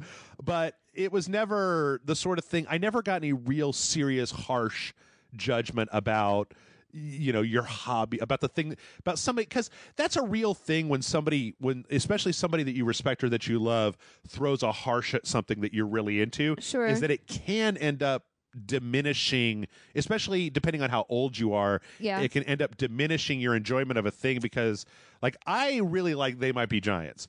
My friends were a bunch of musical snobs in the 90s, and so I just listened to They Might Be Giants by myself over here, because I didn't want to hear it. I didn't want to listen to it. I didn't want you to be like, justify why you like a thing, and I'd be like, I just like it, man. I think music is my one thing, I guess I would say as well. I am a classically formally trained musician. I studied flute, classical flute, for 20 years, and I knew from a very early age that was what I wanted to study, and at one point wanted to make my career off of. And my mother, I remember, was always emphatically against it. Really? Like, didn't want to take me to competitions, didn't want to pay for anything, which I was lucky that my dad had a flute from back in the day that was given to him as a gift, as like a gag gift. And I was able to... What kind of gag gift is that? Well, long story short, he's a fantastic musician. He can pick up any instrument and futz around with it for a little bit and figure out how to play it. Like, he can't read music, but he can pick anything up and learn how to play it. So like, he was given a violin for Christmas one year, went into his room, and at the end of the day could play The Devil Went Down to Georgia just fine. So for Christmas one year, his folks got him a flute. It's like, you can play anything, can't you? All right, play this, dude. But then he ended up joining the military, and so never really had time to do much with it, and it sat in a drawer forever. I found it one day, he pulled it out and played it for me, and the moment I heard it, I was like, that is my thing. I want that. I'm gonna learn it. I'm gonna do it. That's gonna be my life. We're done here. I was like 8. And my mom was always like, musicians don't make any money. That's not acceptable. Like, college is for rich families. We are working class people. You need to be a waitress for 20 years to afford going to college and, you know, buy your way in with hard-earned blood, sweat, and tears. Sure. Music will never make you any money. I do not support this at all. I'm not helping you at all with college if you're going to study music, because it's not going to get you anywhere. Yeah. So go do the thing. And there was a point in time where I was very upset about that. But again, I knew it was my thing. I knew it was what I was going to do, and I wasn't going to let her talk me out of it. So I did it anyway. But that was definitely the thing. That, and like, I played D&D. Yeah. Some people were kind of down on it, but I was just always like, man, it's my shit. I don't care. I'm gonna do it anyway. Yeah, I don't know. It's I don't know a friend. I don't know how old you are, but I do also feel like the older you get, the more kind of. I mean, I was a ball of neuroses. What? Pretty much teenage years all the way. I would say that when I always tell this story, and I always say it the same way. When it was like the day I turned 30, it was like inside of my head, this clenched fist just unclenched, and I was just like, huh. Whew. I don't know if it was just the pressure of like, you're 20, live your life, woo! Ow! And I was just like, oh, thank God I'm an adult now, and I could just be like, I'm tired. I want to watch anime by myself with my dog, right? Yeah.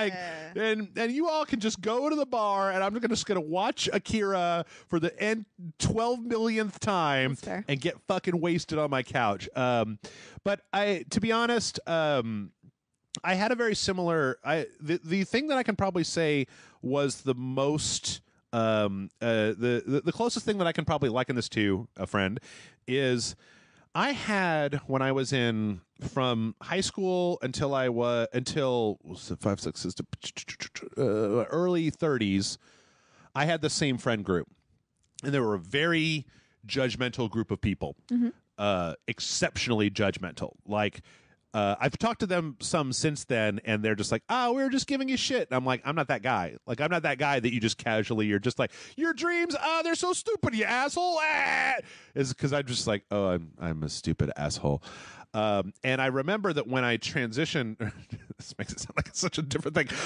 When I got hired at Spill and ran into the whole community of Corey and the Spill group, and then especially when we started up the loading bar and it was Jason and Nick and Kevin. And then the people that, Chris and Brian Salisbury and the people that have showed up, Grant Davis on Rage Select over the years, suddenly it was just a group of people that were like, "Oh man, that sounds great. Let's do that." There was just like supportive friends, super encouragement, a lot of stuff. And I can't tell you that it's like, I could have done what I am doing now 5 years earlier if I had friends who were just like, "Yeah, man, let's do it. Let's fucking play video games and get drunk and make jokes." Absolutely. But I didn't have people like that in my life, and I feel like they were all very much locked into this, like, well, the best you can do is this. Mm-hmm. The very narrow perception of life and what life can be. Yeah. So what I guess what I'm saying is, find a support group. Yeah. I can't tell you how to deal as much with your parents, and I can't tell you how to deal as much with your family. But what I can say is, if you can find some people that are on the same page as you, that you can share your hobby with and enjoy, then that will probably go a long way towards making the negative stuff that you get from your family. It probably won't erase it, but it'll be easier because you do have a bunch of people who understand. And people that view the world the same way that you do. Yeah. Like when you have a group of people that think the same way, enjoy those same things in the same capacity, it's much easier for you to relax and be like, "Oh, this is not an anomaly. I'm not wrong here. Yeah. Here are other people living their lives that are also driven by those same things.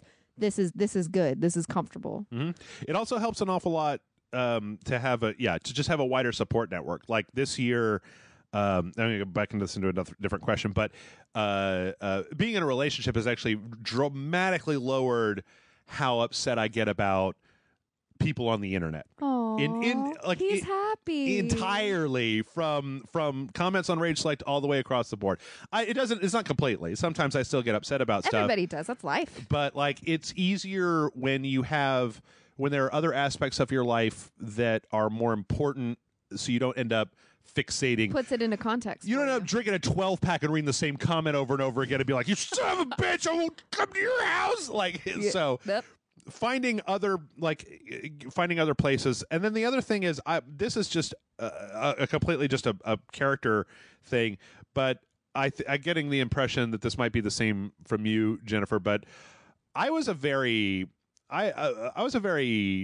lone wolf in my youth, and even now. Like, I was very much okay with just sitting by myself reading a book under a tree. Yeah, like I have no problem just being like, "Hey, you guys do what you're going to do. I'm going to be over here for the next 30 or 40 Playing years. Blizzard games in my underwear at 2 a.m. by myself with my dog." Exactly. So, I don't know. That's not a thing that you could exactly. That's kind of a character trait, right? It's possible that some of that might have happened because of things that have happened in my life, but generally speaking, I would just say use the modern era to try to find some people that are into the same thing.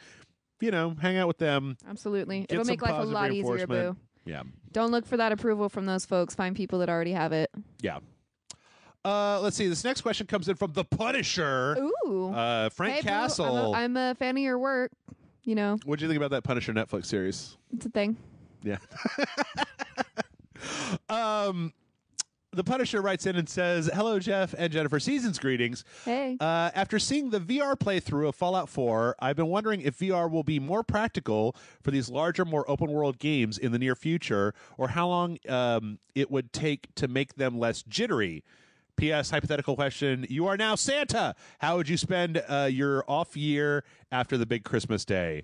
Happy holidays from The Punisher."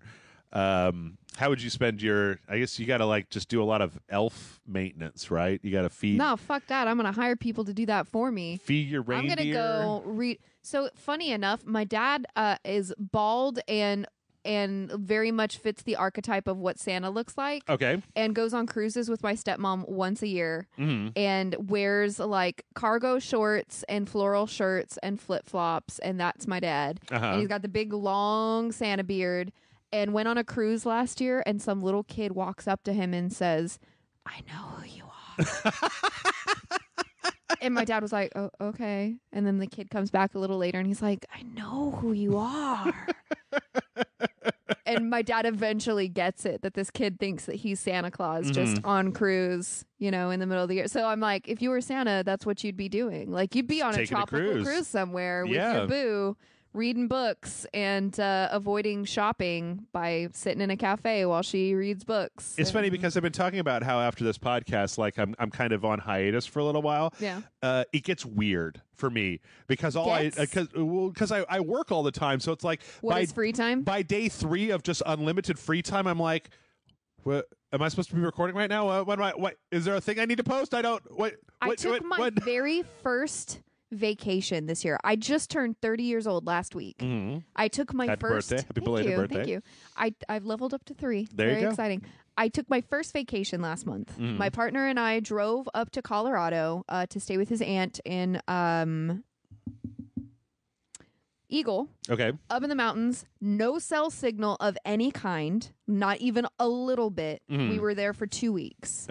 It is the first time that I had that exact withdrawal that after day 3, you're like, wait, but I'm supposed to have 5 million emails right now. And aren't I supposed to be working? And oh shit, did I forget a thing? And holy crap, what's going on? What is my life? Yeah. And then by day 5, I was like, oh my God, this is amazing. I'm having London fogs and walking up to Doc Holliday's grave and playing in the snow and loving life. This is great. I'm never going home again. You're having jackets?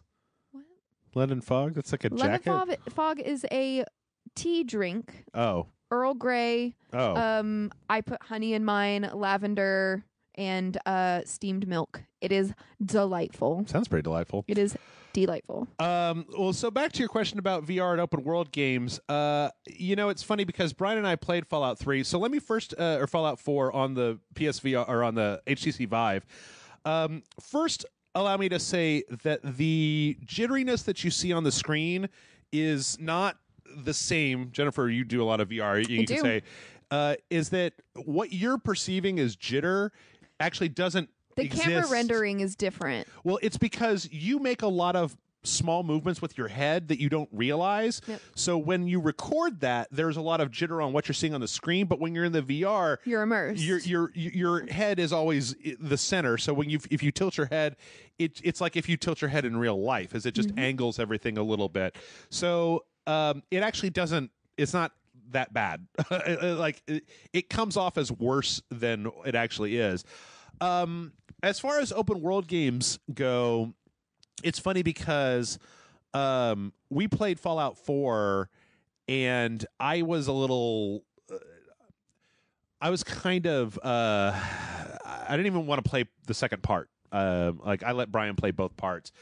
But in Skyrim VR... there's actually a mode where you can just sit in a chair with a controller, and then you just look around, and it's all in 3D, and then you can still just kind of move your controller and walk around in the world and do stuff. And that, I feel, works really well because you don't have to deal with any of the weird, like picking stuff up by actually reaching and does the camera tracking you? Did it lose sync with you or whatever? Sure. Or the weird thing where, so in Fallout, is in room scale, so room scale. So, but it's weird because you can walk in a set area in room scale, but then you press a button and teleport to move outside of that room scale. And those two things together, I couldn't do it. It just kind of broke my head a little bit. Whereas with Skyrim, you just stand in one place and then you just hit the buttons on the controller to do the 90-degree flip left and right. The Oculus games are like that too. Yeah, and then you can swing, you swing your sword at stuff and it's fine. It's funny because in the early days, I was very much a proponent of just put game X in VR. Just put BioShock Infinite in VR. It's a first-person game. But as I played more VR games, I think that I've kind of come to a decision that they work better when they're designed for VR as opposed to just porting something. It really works a lot differently flat than VR. It's a completely different system. Yeah. Backing into it from the area of film in VR, which is my area of experience, when VR started picking up steam and becoming more of a thing, it was all not really VR. It was 360-degree film. You put the headset on and you can turn your head in a circle and you can see a thing, but you're not moving through it. There is a newer edge of technology that my company is developing right now called volumetrics that actually it takes the full measure of an entire room, and you are not only allowed to stand in place and see things from one static point, you're actually able to walk around and interact with the film actively, and you can walk around an entire room like room that scale. you film. Yeah. It's like room scale but for film. So Okay. it's not rendered, it's just completely film. So we went to Czechoslovakia this year and filmed in an ossuary that is quite famous and run by the Catholic Church. It's this beautiful bone church where all of the the ceiling chandeliers are all bones, the bones of thousands and thousands of people that were all decorated into all of these things. And it's real creepy, but really stunning and very beautiful. And so we filmed this entire ossuary in volumetrics. And so the demos that we're running right now are where you put the headset on and you can walk around this entire room and see everything in detail. You can walk around a thing and see it from all sides. So I think that as we go in VR, it's eventually going to get to a place where we've got more room scale things.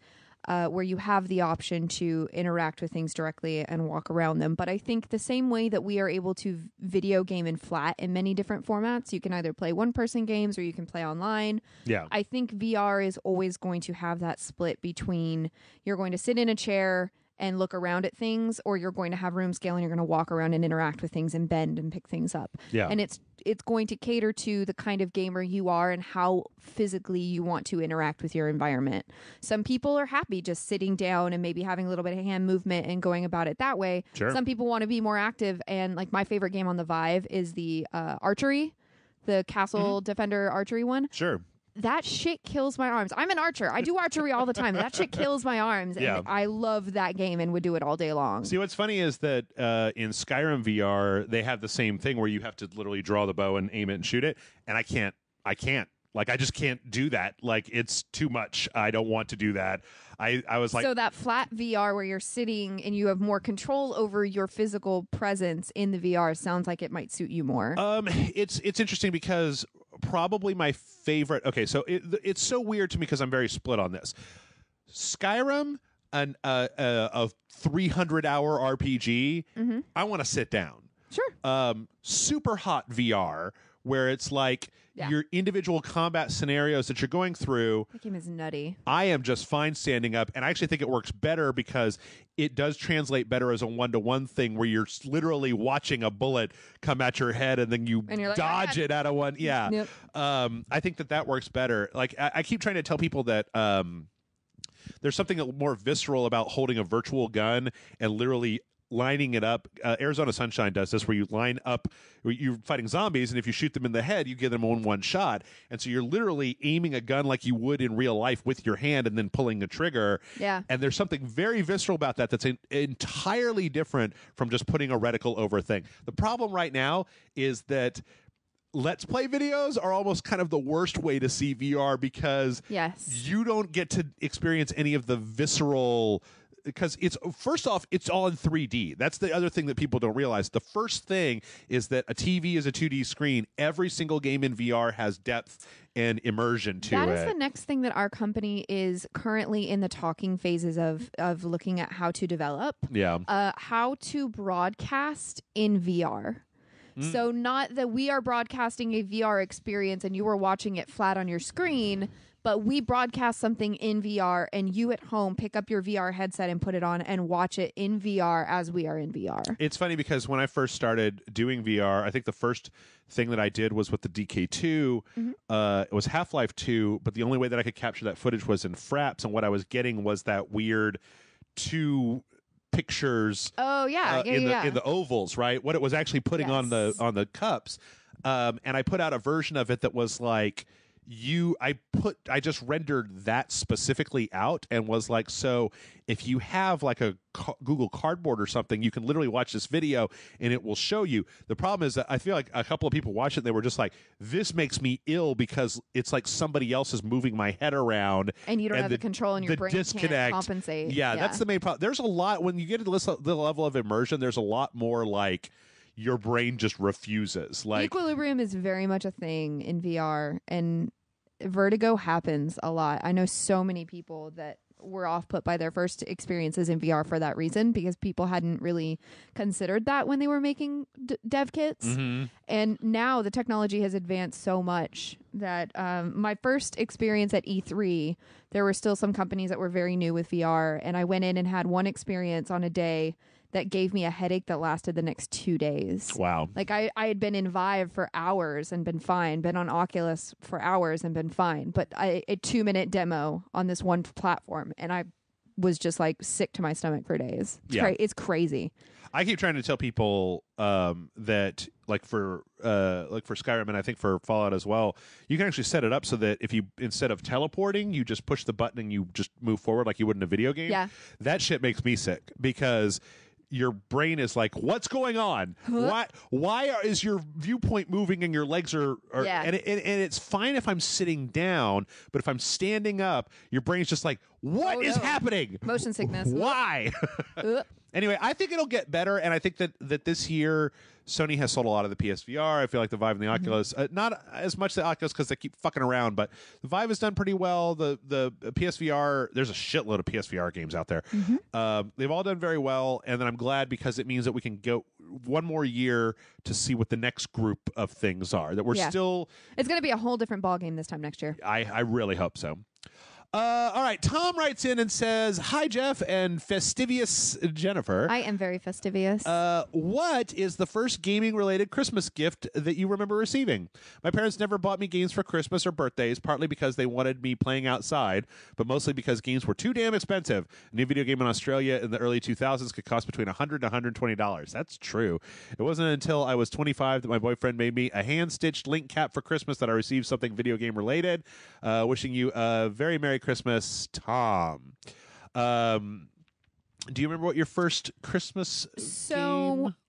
With my mom, who I lived with, we played a lot of board games, but video games were strictly for my stepdad. So I was never given anything in that arena. Okay. And he was a console gamer. But my dad was a computer developer, and so was always into video games. And I had a desktop computer before anybody my age that I knew of, because my dad was very intent that technology be in my hands. And I remember back in the day, there was a set of educational games that he got for me that were 3D. Okay. And this was back in the early 90s. There was this game where you were in a museum looking at dinosaurs. Okay. And you could like click on a thing, and then there was this big 3D dinosaur in front of you that would like spin on a dais, like an Encarta type of thing. Yeah, like that kind of interactive gaming experience kind of a thing. And I just remember like losing my mind on those things. Yeah. And then there was a dinosaur hunter game that he gave. Apparently lots so of many dinosaurs. A lot of dinosaurs. Interesting now that I think about it. Yeah, there was this dinosaur hunter game where you had like a trophy room and you went through this interactive place and were just shooting dinosaurs. And then there was one that was a Jurassic Park builder. And then I had like Myst and Riven and those games. No wonder you and Matt Frank get along so well. I'm learning that I love kaiju. I got to watch Mothra this week. It was great. Mothra. I think that, I got my NES for my birthday. It was my 10th birthday was when I got my NES, which was like my first console. But I think that Christmas... Hold on. Let me check something. Hoyle card and board games. Oh my goodness. The CD-ROM game. That was also a big thing. Oh, and then I had a Barbie fashion game that was like you got to dress Barbie, like pick out patterns and things, and it was real innovative because you could print out on the special fabric paper garments that you could put together for her. Oh wow. Yeah. Okay. I think this is it. Yeah. Okay. 1988 April April 1988. That was when I got my Nintendo. Okay. The next year, got my Nintendo, doing my own thing, and I wanted to look this up to get the release date. December 15th of 1989, The Wizard came out in theaters. Oh. Now, The Wizard is a bad movie. It's not a very well. Okay, it's not the worst movie, but it was marketed as this is the Nintendo movie, and it's got this weird. Have you ever seen The Wizard? No. It's really strange. It's like, okay, what's his name? Wonder Years. The kid from the Savage? Wonder Years. Yeah, Fred Savage has a little brother. His little brother is like kind of autistic. Has some kind of thing. Some just generally has some kind of mental thing, and his brother wants to go to California. That's all he says. California. He wants to go to California, and so Fred Savage, the kid, he runs away from home, and Fred Savage, and then the whoever the weird love interest is for Fred Savage, they all go to California, and then like Christian Slater and Jeff Bridges, Boo, Christian Slater. they're like chasing after them, and there's like another person that's chasing after them, and the way that these children get to California is this is a world where people hustle other people with video games. So I don't know if you know this, but back in the olden days, there was a stand-up cabinet with a Nintendo Entertainment System in it where you could put in a quarter, and it was a timed, you could play like Mike Tyson's Punch-Out for like 3 minutes or whatever. God, why would you want that? Because I'm so bad at that Nintendo game. was hard to get a lot of times, and you just, quarters, right? In those days, you were more than willing to shove a quarter into an arcade game. Sure. But like in this movie, there's a whole montage where Fred Savage's little brother is a prodigy at video games, and they're like hustling their way across the United States by like going to a diner where every diner apparently has one of these NES cabinets, and then like there'll be two businessmen there, and they're like, "Hey man, I bet my kid brother can beat your high score in Rad Racer for $10." And the guy be like, "Oh, that kid can't play Rad Racer," and then like they would do that, and I'm like, "What?" These kids are straight hustlers. Yeah. But they hustle their way all the way to California to the video game championships, where they're all up on screen. They're up on these stages with these gigantic screens, and they play the first game. They play the second game, and of course, there's goddamn, The Wizard is a terrible movie. There's at one point where they're hustling across the United States. They get word of this guy of Lucas. He's like the evil video game player. Naturally. And he's that snobby kid that like won't give you the time of day. I'm gonna pull up a picture of Lucas from The Wizard because it's awesome. Great. So they go to Lucas's house, right? And because they're trying to hustle some money off of to keep going, and Lucas is like, "Hey, I've got the latest thing, right?" And he opens up this case, and it's got the Power Glove in it. And he puts the Power Glove on, and then he plays this game, and he just kicks the shit out of the little kid's high score. And then, see, this is Lucas. And oh, my God, he's incredible. He's so incredible. And when he wins, this is like after he wins, he puts that Power Glove up, and he says, "I love the Power Glove. It's so bad." Like, because, it was the 80s and bad men, wow. Good, right? Luke, and so obviously at the end it comes down to Lucas and the Fred Savage's little brother, and the game that they play at the end of the movie is Super Mario Brothers 3. Oh, and Fred Savage's little brother like finds a warp zone and goes like wins, right? Whatever. So anyway, 10 days after that, I got Super Mario Brothers 3 for Christmas, and it was fucking sold out everywhere. It was sold out everywhere. My grandma bought it in like suburban Ohio and shipped it to my parents, and I thought there was no way that I was going to get it. I was just like, what? Lost your mind. Yeah. Oh, so cute. And that lasted for a few years until the Super Nintendo came out, and I opened up the box for Super Mario World before I got to the Super Nintendo, and I was like, what? Because I knew that there had to be a Super Nintendo under the tree somewhere. All right, so this one comes in from Jay. Jay says, "Hey, Jay. Jeff and Jennifer, during the Black Friday PSN sale, I bought the Assassin's Creed Ezio collection and the Uncharted collection. All right. I've been playing both Assassin's Creed 2 and Uncharted 1 back-to-back, and to me personally, Assassin's Creed 2 does not hold up at all. While I still like Ezio, AC2 open-world format that has become a Ubisoft trademark, it became dull and lifeless after a few hours, while replaying Uncharted 1 still had a lot of fun, even with the old gameplay and graphics. So, what are some old popular games that do not hold up in the current day? Thanks very much, and that's from Jay. So games that you liked in the olden days, and then you go to play them today, and you're like,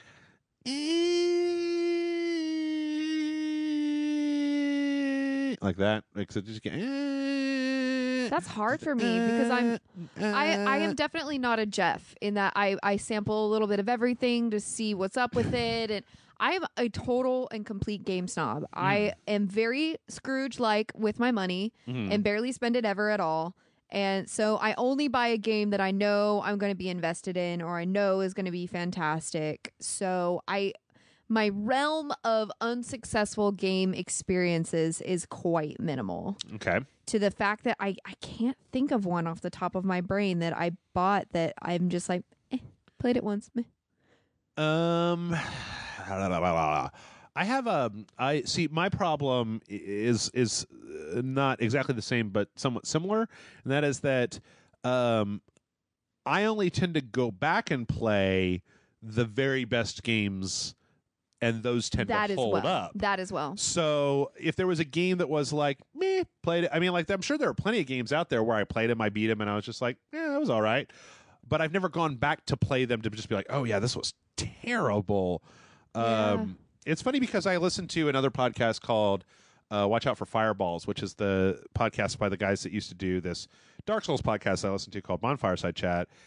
And so I like listening to their old podcast. Just recently I listened to one where they were talking about a game called Zone of the Enders, which was a mech combat game. They put an HD version of it. And they didn't have a lot of good stuff to say about that game.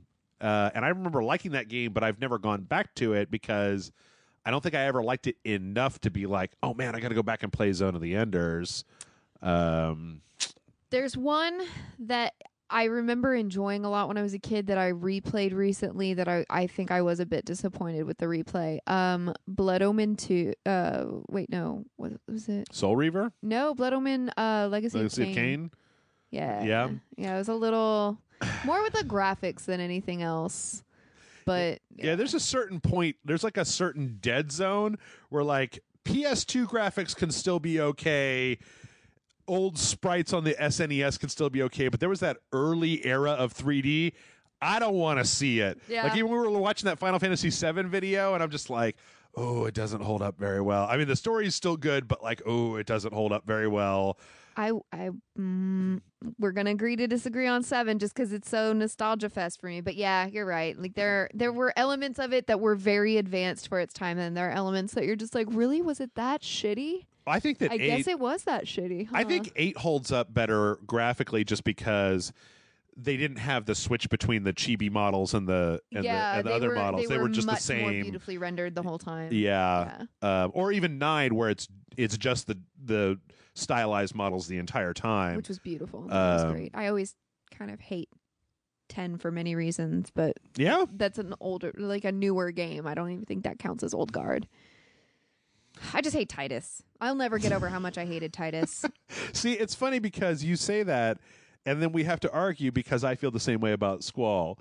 Is I hate Squall. Squall's a whiny ass little bitch with a passion, and I've never managed to finish. Well, he's easier to skate by with because he's not as obtrusive. Yeah. Titus is just loud and annoying. At least Squall's like just quiet and emo. Yeah, like I'll take quiet and emo over loud and annoying any day. I don't know. I Squall and Cypher fanfic is one of my very famous, very favorite ships. Yeah, as well as Cloud and Sephiroth. I'm just trying to think of anything that I used to play. I used to play a lot, and then I tried to go back to it, and I was just like, nah, not as much. I'm trying to just think through the. I mean, Dark Souls and Metal Gear, I feel like both kind of Metal Gear's still great. Hold their own all the way. The Tomb Raider games still great. Yeah, I never really got into the original Tomb Raider games all that much. I played all those games. That was actually one of the very first PlayStation games I ever played. Yeah. I think I played Tomb Raider before I played Final Fantasy VII. We got our PlayStation the year before 7 came out. So I think our first set of games were Crash Bandicoot, Tomb Raider, and Oddworld, Abe's Exodus. Which that's a full gamut of weird games, like kid-friendly, fun, bouncy game. Yep. Dark and twisty, very adult murder game. Yep. Exploration, archaeology, mystery game with violence. Yeah. Shoot a T-Rex with your handguns. Yeah. Oh, fuck that scene. That scene gave me nightmares for so long. Yeah, I don't know that I have an answer for that one. That was a nice little trip down memory lane, though. I appreciate it. Yeah.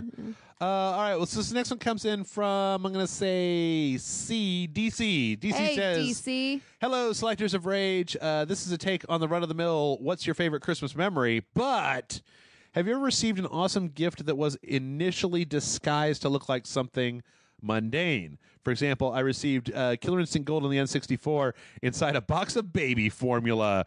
Have yourselves the merriest of Merry Christmas and happiest of Happy Holidays, and that's from DC. You got punked on Christmas? Man, my family is particularly big on the punking people for Christmas. Yeah. My favorite spoof. My dad is the big one that loves to do this. So my favorite two that I'm going to tell were gifts that we gave to other people. One year, my dad gifted my grandfather a couple seasons of Seinfeld on DVD. Okay. So he opens the box up. He's like, "Oh, Seinfeld, love this show, great." Yeah. Slits open the plastic, pulls out the first box because they're all individually packaged in their little jewel cases. Opens the first one out, pulls a disc out, puts it in the player. Nothing. And he's like, "What the?" So pulls it out, looks at it, checks it, makes sure he puts it in the right way, and puts it back in. Nothing. Does this for like 5 or 10 minutes. Finally puts the thing back in the case and pulls the second one out, and again goes through the same process. Nothing. Nothing played. Come to find out, my dad is dying in the background because he had taken a razor blade and slit open the plastic and removed each individual jewel case from this thing. Okay. And replaced the actual DVDs with blank DVD ROMs. Oh, was this early enough that they didn't have printing on one side of them, so it was just... Most of them do, but it was just a blank DVD on top, and my grandfather didn't think about it to know any better. Sure. So just was very confused for a good 15 minutes. And my dad just plays the Stone Fox the whole time before eventually pulling out another box that had the actual DVDs in it. And I was like, "Wow, Dad, that was Stone Cold Fox." That was pretty mean. And then there was one year we got my stepmother a beautiful set of Grecian earrings. And come Christmas morning, she had this giant box that's like half as tall as I am and like 3 feet wide. Huge, heavy box. Like you can't lift this box. Okay. She opens the box up and it's just full of a metric shit ton of stuffing and newspaper and at the bottom a giant set of weights. And buried at the bottom of the weights was the tiny little gift box with the earrings in it. Yeah, Dad is so good at that. Okay. So good. I don't think I've ever had that happen. Outside of I remember, just to go back to my same story that I was telling, is that I think that when I opened no Super Mario 3, that was straight up in the box. I think that later on when I asked my mom like how the hell she got it, she told me about getting it shipped from my grandma. But yeah, I don't think I've ever been faked out. I don't think I've ever been Christmas faked out. But then I think that my parents went to so much effort we always just had an embarrassing tree of riches.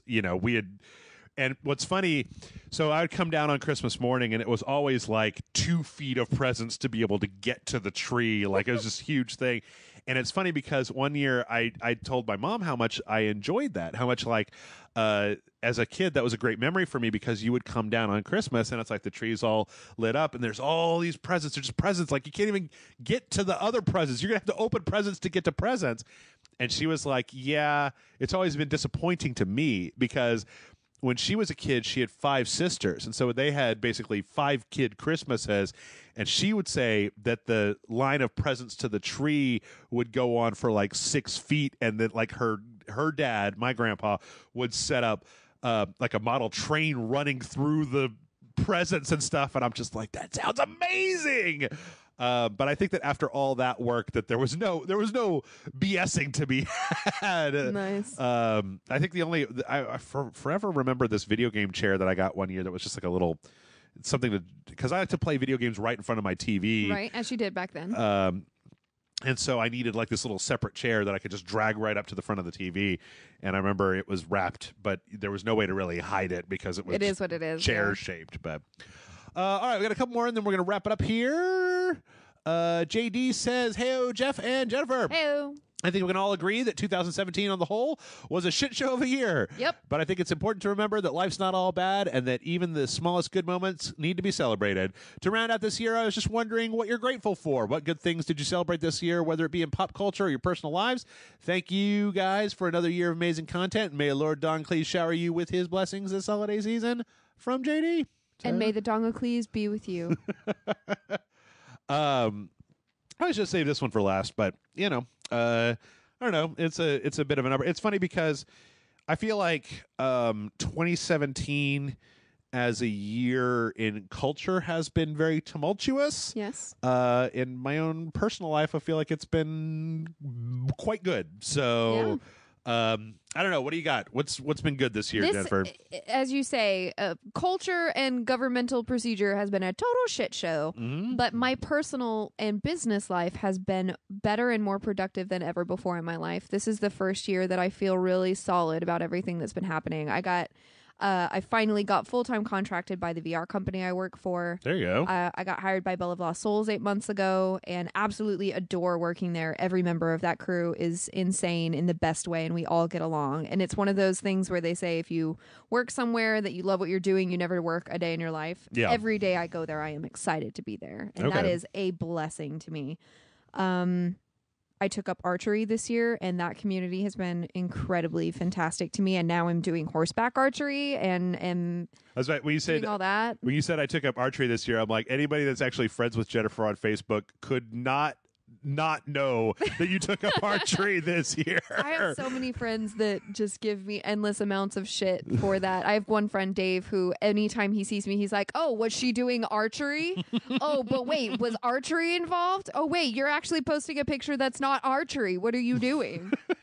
Love it, you get excited about a thing when you first start doing it. Come on. And it's so much a huge part of my life, particularly because it brought me to my partner. I am now in a relationship that I've been in for 7 months or so that is the best relationship I've ever had in my life. Like, there you go. We get along on so many levels and have so many artistic, creative, nerdy things that we have in common. Mm-hmm. Like he used to play 40K and is a fantastic miniature painter. Mm-hmm. He is a professional archer and a teacher of archery and has done traditional archery for 30 years. So we have that in common.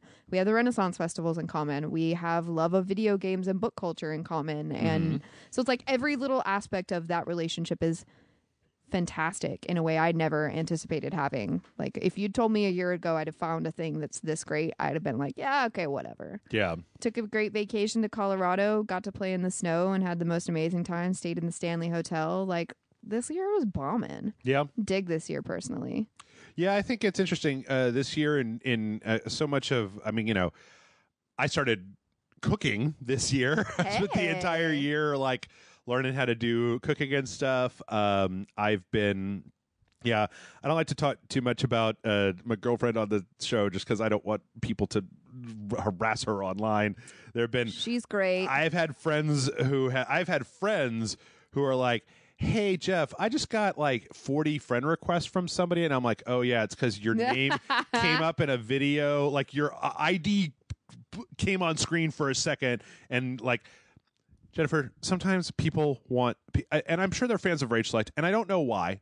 Maybe you all can explain to me in the comments why.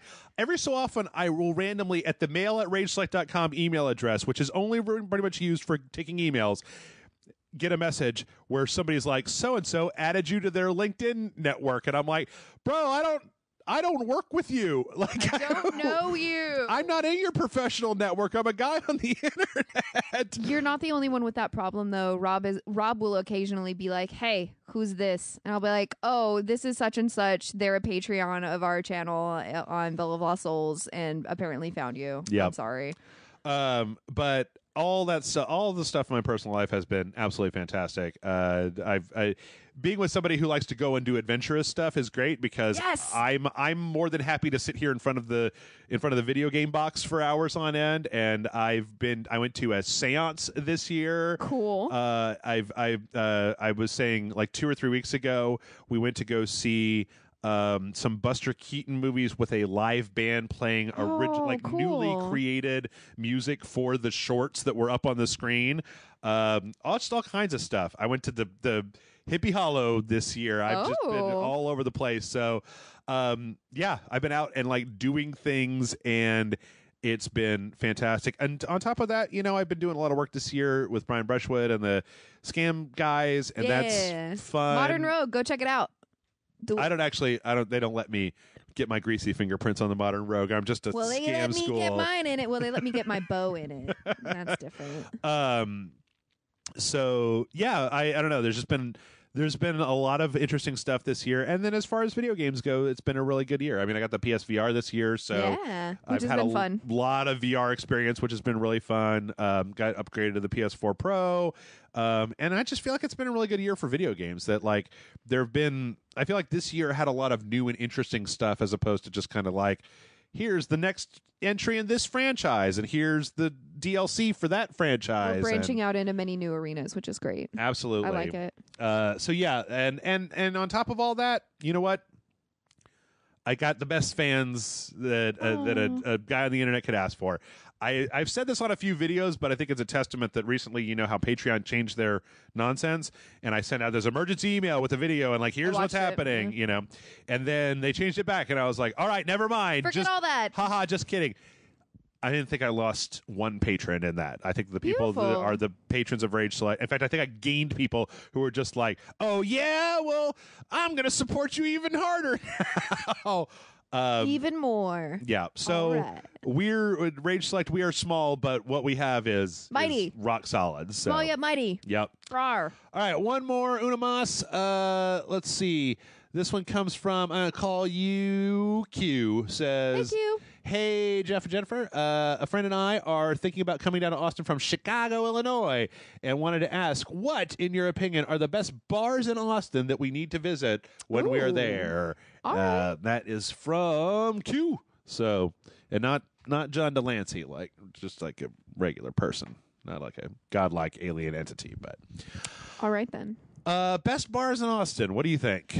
I don't know that I'm qualified. The first one that I'm going to say, and I'm not a bar hopper by any means, but there is a place on 12th Street, downtown Austin, called Dozen Street. Okay. Cleverly named. That is owned by my friend Mady DeStefano. Mm-hmm. It has a fantastic aesthetic. It is definitely in the dive bar area of Austin, but they have like beautiful glass murals on the wall, and they have a stage in the back where they do lots of really great live performances. Like Martha Graham Cracker performs there every few months. Okay. They make some fantastic artisanal cocktails. They've always got seasonal drinks. They do some really nice local stuff. I really, really suggest Dozen Street. If you want something that is more entertaining and interacty rather than some place that's just like chill and understated, depending on the day of the week, I would suggest the Highball, which is, there are 2 Highball locations in Austin, and it is a bar that not only does fantastic booze, artisanal cocktails, and a really great hors d'oeuvre menu, but they also have karaoke rooms that are all individually themed. They do like nerd trivia drinking nights, and they have like mini convention stuff. They've got a lot of interesting things and a beautiful like 1920s retro carnival kind of aesthetic where it's all golds and blacks and burnished fittings and very swanky burgundy carpet kind of a place. Really cool place. I only have one serious problem with the Highball, and that is that most bars in Austin make some kind of allowance for if you smoke, whereas in the Highball you literally just have to like You have to walk set outside. your drink down and walk outside. True. They even have an area that could kind of be a smoking section that has windows that open up and it's kind of disconnected. The one on South Lamar. Yeah. Well, no. Yeah. But yeah. I don't really know because I go to dives all the time. I do local dive stuff. Jason Murphy would be the one to ask about that because he goes to more swanky upscale places. I tend to go to places that are cheap. And that there are local and that are close to my house. That's fair. But this year is another thing I guess from this year is that I've even stopped going to the bar as much, and it's saved me a shitload of money to the point where I've actually upgraded my default beers to not you drinking that fancy beer now. Yeah, I mean, if you go to the convenience store and spend $11 on a nice 6-pack as opposed to spending $25 on Lone Stars at the bar, it's like, hey man, in the long run, I'm making money. I'm earning money. No, sure. But what I will say that I recommend is Austin has a metric shitload of breweries these days. Oh yeah, true. And micropubs. Yeah. And I'm going to recommend specifically. I have not even been there, but there's one beer company here in town that is my new favorite thing, and it's it's Hops and Grain. Oh yeah. They make the one they call Zoe, which is kind of one of my go-tos. They also have another beer called River Beer, which is really good. But you can just go to their brewery and just tour it, and then you get you can get the beer right off the keg at the end. But there are a ton. There are a ton of different ones. I would think that go online and look for best Austin breweries. You're probably going to come up with at least a half dozen different interesting things. One place that I guarantee you will not find if you're looking for popular places or suggestions of places to go, but that is absolutely an unforgettable experience in Austin. Like if there's only one place that you can go that I would suggest to you, it is Sazon, Sazon on South Lamar, right across the street from Austin's Pizza. Okay. They are never busy. Really? Ever. Like even Saturday mornings and Sunday mornings in Austin, Texas, it is impossible to go to any breakfast place between the hours of 7 a.m. and noon or 1 o'clock because it's just full of people, packed wall to wall, 45-minute waits, just nuts. Yep. Sazon is never busy. They have the best queso gringo in town. It is delightful. It is award-winning. It is fabulous. All of their food is delightful, and they have the best coconut margarita I've ever had in my life. They have a whole slew of artisanal margaritas, and they're thebomb.com. Okay. Go there. I was going to say, how long is that list of coconut margaritas? Who all did they beat out to become the greatest? There are a few places that I've had them in before, but it's the best margarita I've ever had in general, like of any flavor. I just always get the coconut one because I love coconut. That's mighty tall order or mighty tall statement. It is. Anyway, I'm delirious now, so we're gonna wrap it up. Go to bed. Santa's coming. So if you're listening to this podcast, Santa can't come. So or whoever's you might want to have a doctor look at that. Yeah. Oh. I've broken Jeff. My brain We're is done. wrung out like a sponge. Thanks, everybody. Mail@rageselect.com's the email address. Jennifer, thank you very much for being on the last podcast of 2017. As just a quick recap, we're not going to have a podcast next week or the week after, but we'll be back in 2 weeks with another podcast. But we're going to have brand new videos, Christmas-themed, all next week. And then the week after that is going to be our yearly Best of Rage Select. And I've actually been thinking about throwing a couple of Patreon videos in there, too, so you might want to check in. With that, thank y'all so much. Happy Christmas to all. Merry Kwanzaa and Festivus for the rest of us. Happy Yule. Get your Hanukkah in there. Burn down a pagan tree. I don't know what did they do. They just burn. You burn. It's a tree. You burn a Yule log. Okay. Which you write on the intentions of things that you want to improve upon the next year. Also, you usually have wassail, which is a seasonal mulled beverage that you pour on the grandfather or grandmother tree of a forest in order to promote the growth and harvest of the next season. And you just learned something. You're welcome. Go to bed.